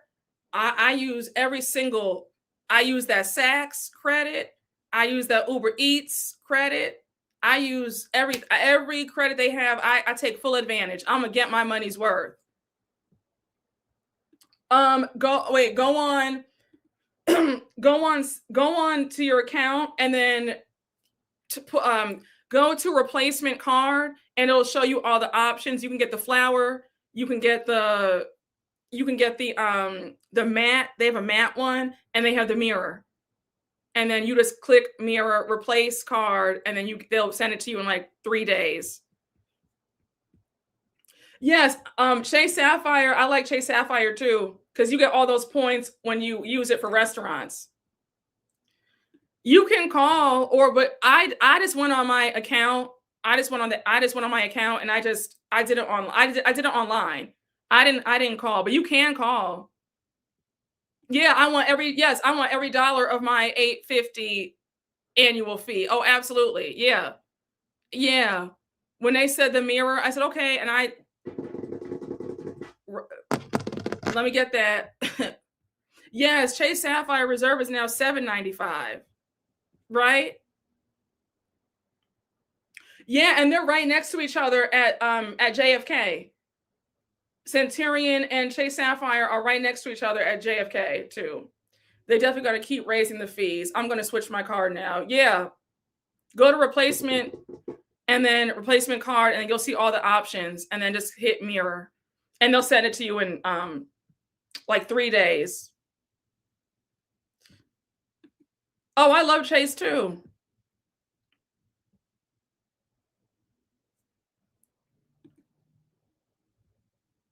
I switched the mirror, but I think the flower design looks better. The flower is pretty. It's very pretty.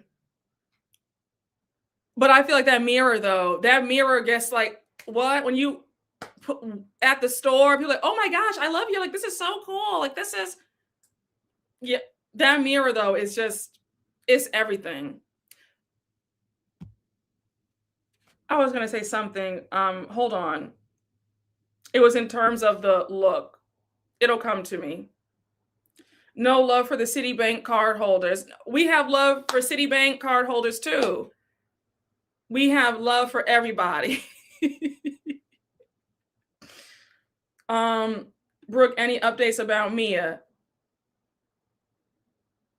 No, I don't know if she's still in jail. I don't know if she's out. I don't know if they got the love seat. I don't know anything. That story came and went.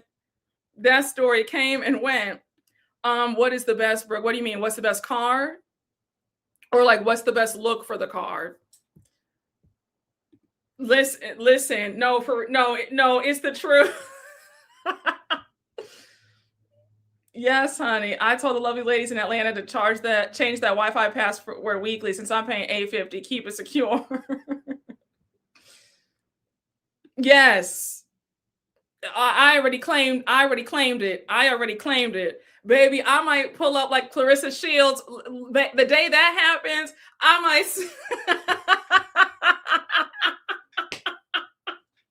listen, the day, because I'm claiming it, the day I get mine, I might be just as tacky as Clarissa Shields. Oh my gosh. Oh my gosh. Child, me is sitting on her love seat as we speak. Okay, they know what it is. My Citibank is for early access concert tickets only. Yes, they always have, they do a good job with the pre-sales for concerts, I feel. Honey, you said, Brooke, don't say that. I might just have to just pop out one good time and say I got 28 on me. I'll be like, y'all, I'll make it up to you. I'm like, you know what? I'll buy all y'all dinner on my black Amex just to combat the tackiness. The spirit of tackiness might take over me. When the day comes, the spirit of tackiness might take over me.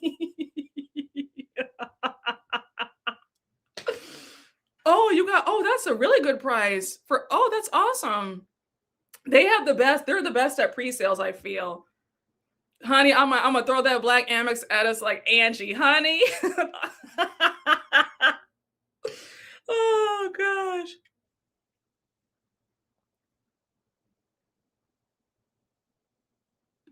Oh no. I'm screaming. So your friend went and got one too now. I love it.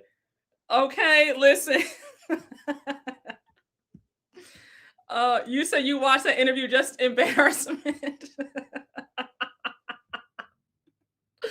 Oh my gosh. Yes, honey.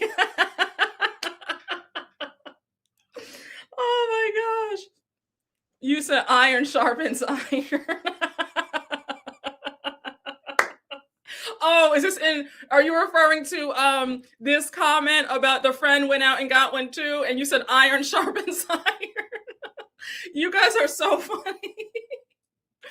You said, Brooke, did you see the SLC reunion looks? Yeah, I wasn't loving them. They all look like they're going to different places. It's not a cohesive look this season. I don't know. I was not. I think Angie had one of the best looks. Whitney looks good, and I thought Lisa looked good. Everybody, Heather's look, no.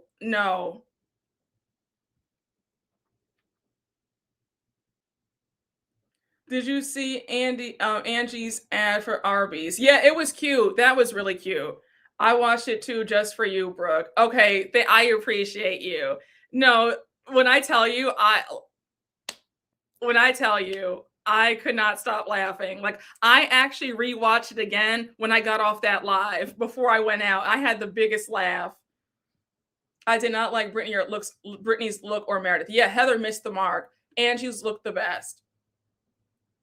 Heather looked a mess, honey. Yes, I did not like the color. The color washed her out. That cape, that color, I just, Yes, very much grandma. Lease is making birthday IG post with Gunna's music. Oh my gosh. I believe SLC is doing a Greek theme. That did not give Greek to me, though. Nothing about that gave Greek. Brittany's was the best. I thought Meredith looked good. Yeah, I thought Meredith looked pretty. Like, I had to see her dress again, but I thought that face-wise, she looked really good. Lisa, I did like her color and look. Yes. Heather's gave Moo realness. Yes. Did you see Lisa's black woman post? Why? Because she got that tan? You had me screaming. It gave Greek tragedy. Angie looked gorgeous, but Bronwyn's was a hell no for me. Yeah, I did not like Bronwyn's look. Heather looked like Mrs. Roper from Three's Company. I was like, either Greek or what is this? One thing about Lisa, she's always going to give us a bust down. Oh, absolutely. Oh, gosh. They should have just done white. Yes, they all went to Greece. It was too many colors. I agree. You guys had me screaming, honey. She got a fresh tan. Did you see Lisa post with John right after Newport's divorce talk? Oh, I didn't see it. Lisa's dress was cute but simple. I agree. They all look like they were going to a different place. I agree. They missed the assignment of that was Greek inspired. I agree. Yeah, one solid color would have been the best. I didn't like Mary's look at all. I did not like Mary. I did not. I was not here. I didn't. It didn't do anything for me. I liked Angie's, but it didn't fit the theme. I agree. Yes, Lisa and Angie went out together. Lisa and John went out together and posted a video on Instagram. Angie's was the best. Meredith was good. Brown was cute and looked young, like she cut 50 years off of her. Child, well, yeah, she got rid of 50 years off of her because she got rid of Todd. I liked Mary's, but not the color on her. Yeah, yes. Mary's always going to give conservative. She's a preacher. Yes, she's. Yes, yeah. Mary's going to always give you that.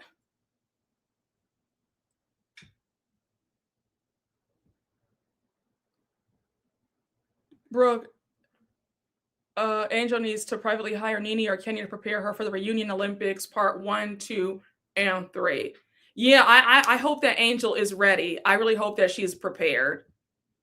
Yes, Mary was Mary. She's going to be covered up from the neck down. I don't like Brown with the long hair. Todd is not good for Housewives. There's a way to do conservative better. Yes. I agree. You said no gout anymore for Bronwyn. You can still be conservative and fashionable. I've always wondered why the predominantly white franchises do a same color theme, unless I missed a reunion where they have done that. Oh, you said why don't the predominantly?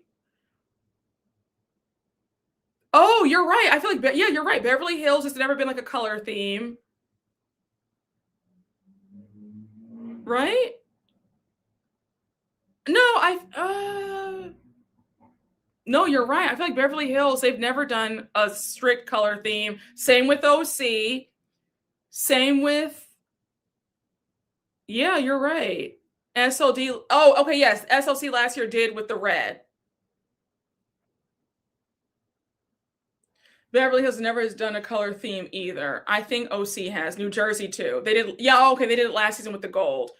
Jersey did a color scheme theme a few seasons. OC neither. That's because we like to match. You said, honey, us, we like to match, honey, and have a theme. I am screaming, okay? I am screaming. Miami did red, black, and gold. OC kind of did with this year. Bronwyn and Lisa are the first chairs for this upcoming reunion. You said, honey, you know how we do. We love a good color scheme. You said, I love a theme. At this point, I feel sorry for Angel. This episode, oh my gosh, by the way, congrats on your interview. Thank you. I watched and saw other YouTubers commenting. Thank you so much. Thank you.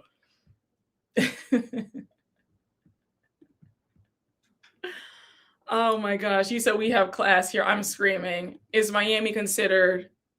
That's another video, another topic for another day.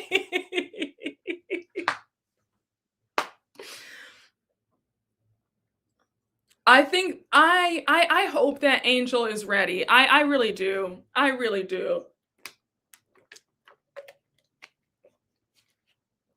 I truly hope that she's ready.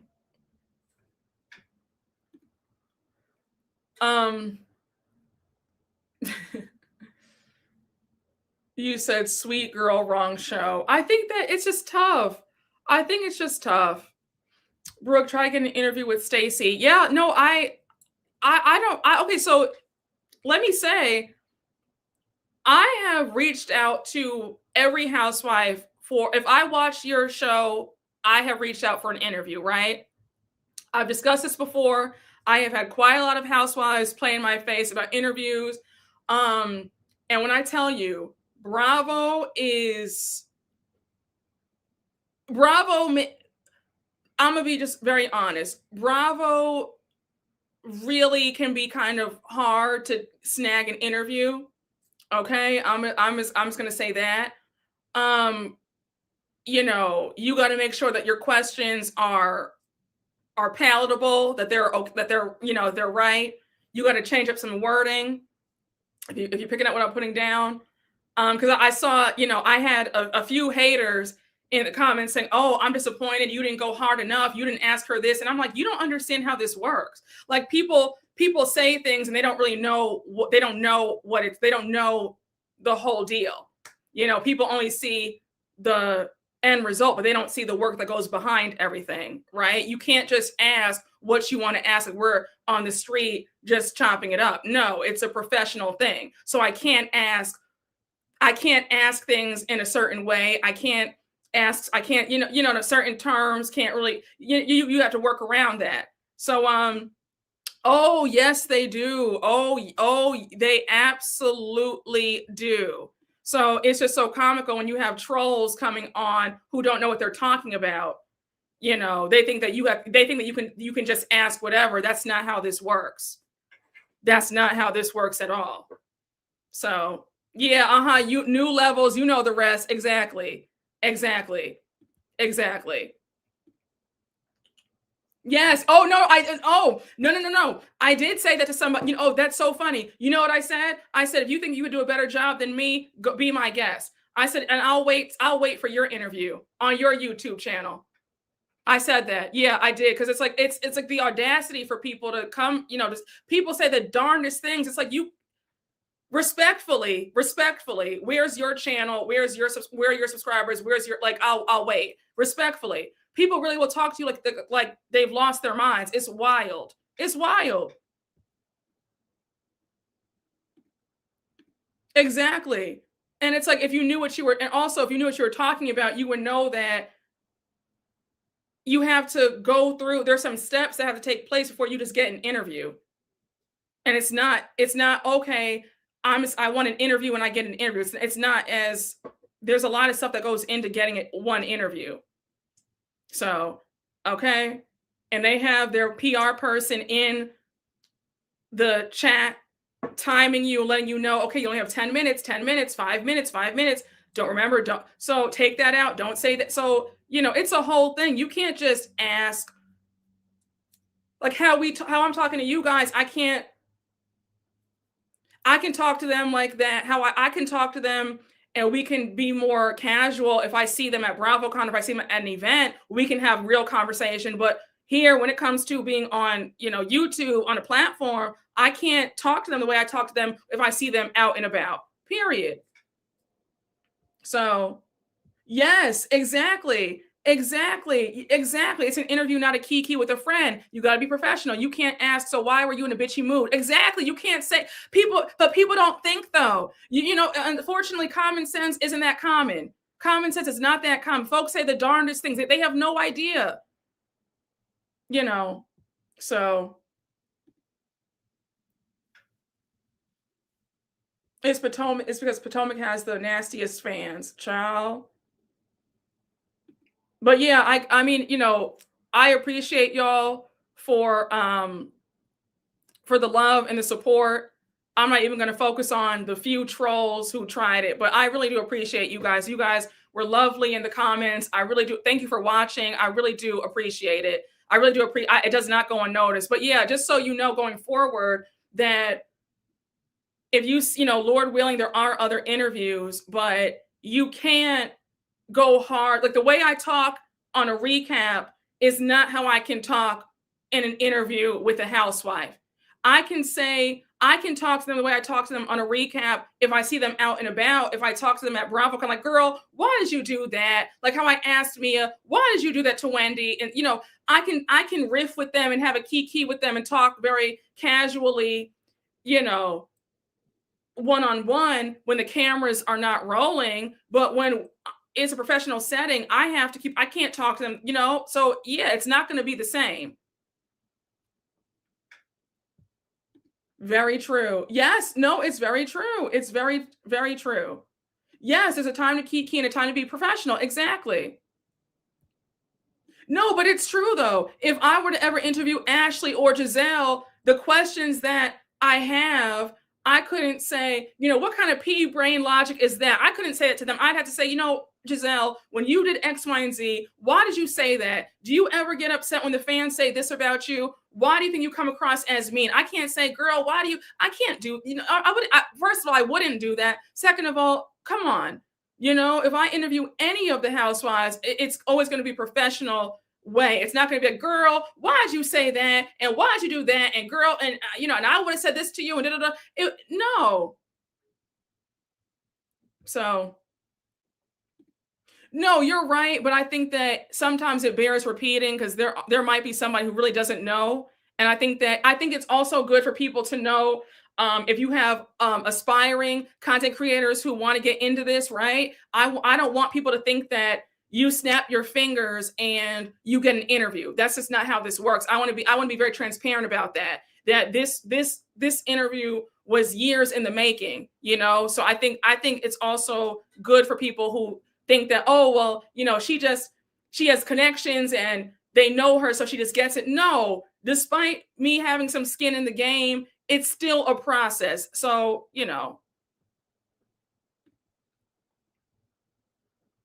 but yes, remember when Portia was mad at Tamron Hall for doing her job and asking the hard questions? Exactly. This reminds me of a video where a woman went after a belligerent man and said, you think this is the internet? He was shook. People talk recklessly online for no reason. Exactly. We can tell you made her feel comfortable because you both talked and interacted in person. Thank you so much. Thank you. I appreciate that. Plus, a good interview will make them want to come back too. Yes, yes, exactly. And also, you don't want to turn off their castmates. I want this to be a place where anybody would feel comfortable interviewing me. If now who I would like to interview, I know you're going to be shocked. I would be very interested in interviewing Monique because I have so many questions for her. But obviously, how I would ask Monique the questions, it wouldn't be the way I'm talking to you guys now. It would be like, now, Monique, what was going through your head? You know what I'm saying? So, but yeah, no, you got to leave the door open for anybody to come. Exactly. From your lips to God's ears. So, Lord willing, Lord willing, Lord willing. Yes, exactly. Exactly. Oh, thank you so much. Thank you. Yes, it's just like, I just want to be transparent, like I don't want somebody to think, oh, not that I can control what people think, but I just like, please be aware that I have reached out for interviews from several housewives and they've all, for whatever reason, I didn't get them, or so this was a blessing. I'm very grateful. I'm very thankful. And it's definitely a process. I will. I will. And Lord willing, if the day happens, I'm sure that interview will break records because I will have so many questions. I thought you were going to say Lisa Rinna. Yes, no, it's true. Listen, all it takes is to go rogue and ask a crazy question that they didn't approve, and you're blackballed. You're done. You know what I'm saying? It's true.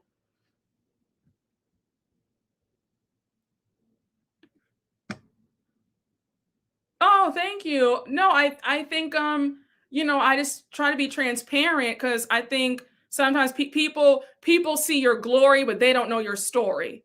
And people think that things are so easy and just happens like that, but that's not. It takes years for stuff to really, get the ball rolling. Because when I tell you, I've gotten a lot of slam doors in my face about interviews, to the point where I was like, wait, is NBC like, are they trying to play me? Like, what's going on? Because I see, but yeah, it's just a blessing. And it just shows you don't give up, keep doing it. And shout out to Angel. She kept her word too, because I've had a lot of housewives play around and say, oh yeah, I'll come on your channel, and then they don't do it. So yeah. No, it's true. People see your glory, but they don't see your story. That's another reason why I really loathe how people get jealous, because you're jealous of something. You're jealous of results that you didn't put in that work that the other person did. And two, you don't know what somebody's gone through to get to where they are today. So you see their success, but you don't see the hard work and the years where they were rejected, the years where things weren't going in their favor, the years where they took so many L's. But now you see somebody's wins and you think, oh, the life is so easy. Everything is so great. And yes, that's true, but you don't know it. You don't know what it took to become who they are today. So I would love one too. I've like I said, I've gotten the runaround. So I'm being very transparent, and it's no shade to anybody. First of all, I'm not going to beg anybody. So be clear, I'm not going to beg anybody, but some of your faves, some of our faves together have played, and I'm going to be nice about it. They've played, and I'm not going to keep asking. So, when I tell you, I could show you a lot of emails I've reached out to. If we have 128 housewives, I've reached out to the vast majority, and it's been a lot of nonsense.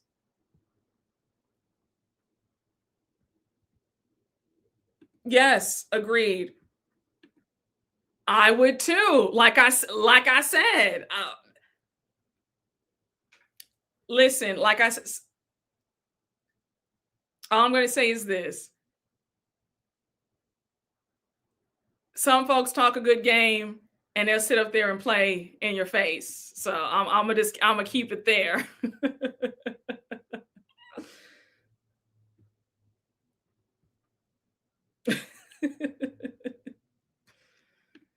No, yes, it's very true. It's very true. Listen, child, I've reached out. Nobody can say that I've never reached out and sent emails, sent them questions that can you answer this? Do you want to answer this? I've done my due diligence. So I can only do but so much. So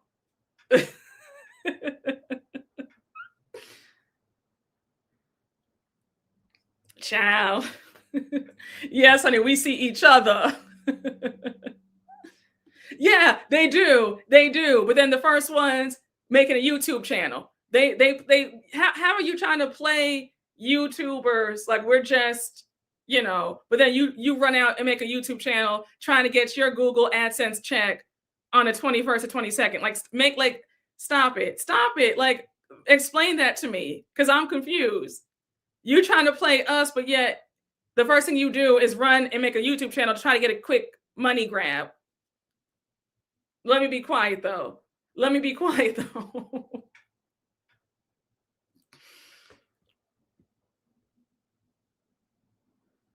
These girls don't want to clear the air a mess. Child. Wait, one of you says something that I'm just like, child. I'm like, child, we need to go. Child, listen, okay? Clock it.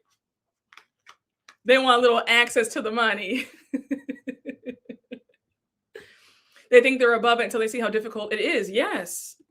Gina's saying those people, girl, stop. Exactly. No, it's true. It's true. It's true.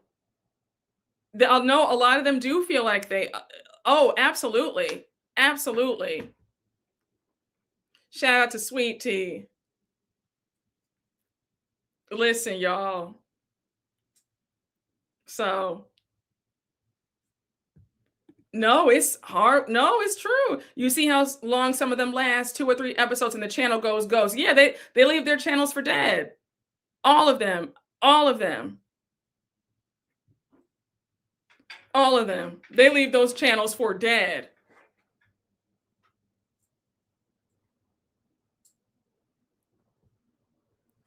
It's a mess. Portia left her channel for dead. Wendy, Quad got on YouTube for like 2 seconds and only did 4 videos and never touched it again. Karen Huger left her channel for dead. They all left they all do that. It reminds me when Nene said that she was probably turning down jobs because she got to a point in her career that she could. I thought that was a bit snobbish. I'm sure she regrets that now. Seeing as how, you know, she's trying to get back on Bravo, I'm sure she regrets turning down those jobs now. They underestimate the work involved for sure. They do. We got 3 episodes from Portia. Then she went, oh my gosh. Karen's YouTube was hilarious. She should have stuck with it. Yes. Karen was too busy being Thomas Jefferson's concubine. I'm going to say this. I love Kenya. The videos have good quality, but she was another one that just stopped. Exactly. Yes. Wendy should have stuck with her channel. Wendy did that was her storyline for season 7 and 8. And then the whole time, I mean, she gave us 10 episodes total and then left that channel for dead.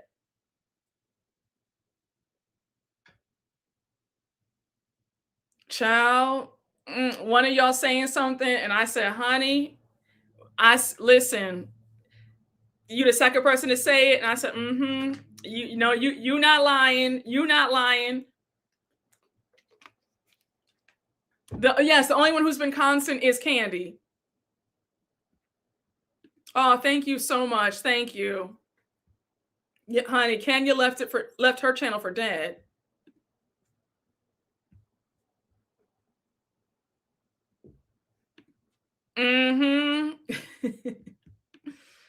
Wendy had a great thing going. Yes, she did. And I mean, but people don't, I mean, if you keep at it, you can get it's a nice source of income. I mean, people were excited for Wendy's show. Like she could have gotten really great. Yes. Like the momentum was there. People were excited for her. And like, I mean, I just don't understand. She did all that. We saw, you know, all this money being spent on production and lighting and all this stuff, but yet, I don't know. They just, the work ethic just does not, they really underestimate how much work it is. And they think it's going to be a quick money grab. They think it's going to be quick and easy. And they're going to be swimming in boatloads of money for doing nothing. And they see that, oh, I have to put some actual sweat equity into this thing. And then they want to go.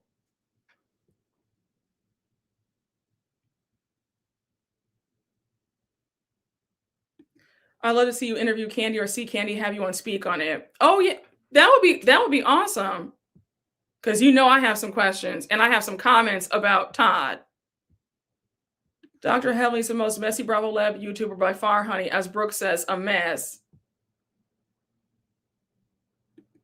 No, I know you. Listen, no, no, Blanche. I saw it. I know. I said, I clocked it, Blanche. Blanche said it ain't changing over here. YouTubing looks hard. Y'all do a lot. No, it is a lot. YouTube is no joke. I started a separate page over the summer and it too has been left for dead. No, it's not a joke. It's really not a joke. No, listen. Listen, y'all. That work ethic is just as trash. Oh no, child. I love the concept of Wendy's channel, House with a little bit of politics. I really wish he stuck by it. YouTube is not built for, no, it's true. It's, you know, you really have to put in the work. You know, you have to put in the work. Like there's just no way around it. Like, I don't know. I think people feel that because they're on a reality TV show, they kind of feel like they're going to automatically get all these subscribers and all this money because they have a name behind them, you know, and they get upset when they feel like, oh, okay, well, that's not happening. You know, it's just a mess. Oh no, I tried doing YouTube a few years ago and me and my cheap camera looked at us and said, And we said, this is not for us. No. It doesn't matter if your camera's cheap. You just need to have you just need to be consistent. I am screaming. You said you and your camera just looked and said, this is not for us. I'm screaming. Oh my gosh, y'all have me screaming. Oh Lord, y'all are on one tonight, honey. All you need is an iPhone and a dream. Child, yeah. The hard part is that, yeah, I mean, I think that she definitely did give that for a long time. I think that that's why they're so thrilled that Happy Eddie has stuck, because she tried, the candles, the book. She had a book out. She was trying to talk about a restaurant with Peter Thomas. Then the YouTube channel. It's yes, it does give jack of all trades. It does. But now Happy Eddie has finally stuck. But because for every year for a while there, her storyline was opening up and starting a new business. And we were all like, okay, now, like, we need more than just a new business every year. You got to have the willpower to go on. No, it's very true. It's very, very true.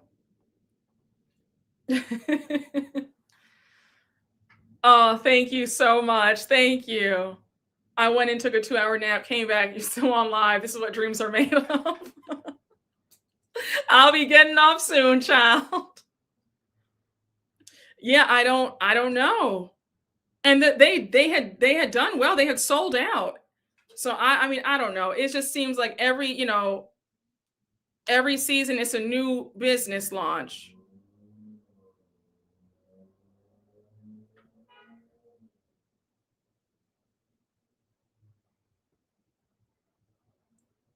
No, it's true. You also got to love what you do to keep that drive. No, yeah, like that's what I'm saying. I think that it's not going to work if there is no love. Like if you don't love it, then of course you're not going to keep it up. You're not. You're not. And these women show they don't love YouTube. They're just looking at it. Hopefully it's a quick payday. And that's why they abandon it after 4 videos.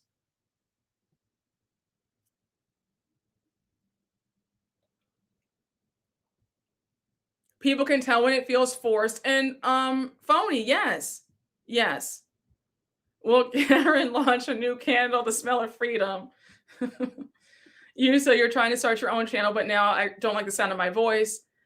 Well, honey, you're gonna have to start liking it. If you don't like the sound of your voice, then you're not gonna survive. You better get used. You have to fall in love with your voice because then I can tell you right now, you in the wrong game if you don't love your voice. You better love it, because I don't know what to tell you. You're gonna be bound out after one video.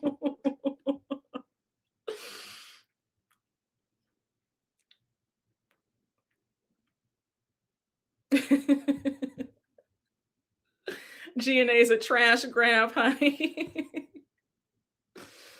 Okay, let him know, Greg. Exactly. The sound of that check hitting your account will sound better than your voice. Oh gosh, y'all have me screaming. No, but yeah, no, YouTube is hard work. Anybody telling you otherwise, they are selling you a dream. They are lying to you. Okay?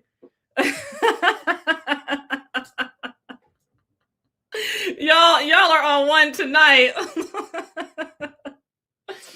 Oh, little auto-tune never hurt nobody. I'm screaming.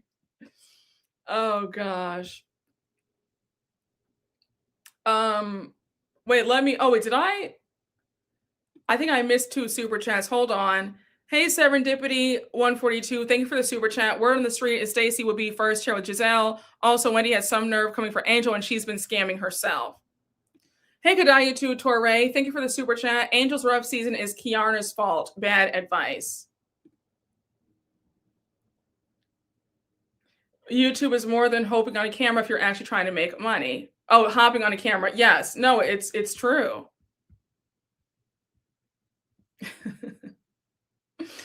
Y'all are so funny. If Ashley has the audacity to sing everywhere, please start her YouTube channel. Oh my gosh. Guys, I'm going to close out the live here. I cannot believe that we've been on here for over 3.5 hours, but like I said, a lot to say, a lot to discuss. But I'm going to close out here, y'all. I hope y'all enjoyed the live. I know I did. I will see y'all for SLC. I love y'all. I appreciate y'all. Y'all are the best. We always have a good time, and have a wonderful rest of your evening. And I will see you back here for Salt Lake City. All right, guys. Bye. You guys are the best. I love y'all. Bye, guys.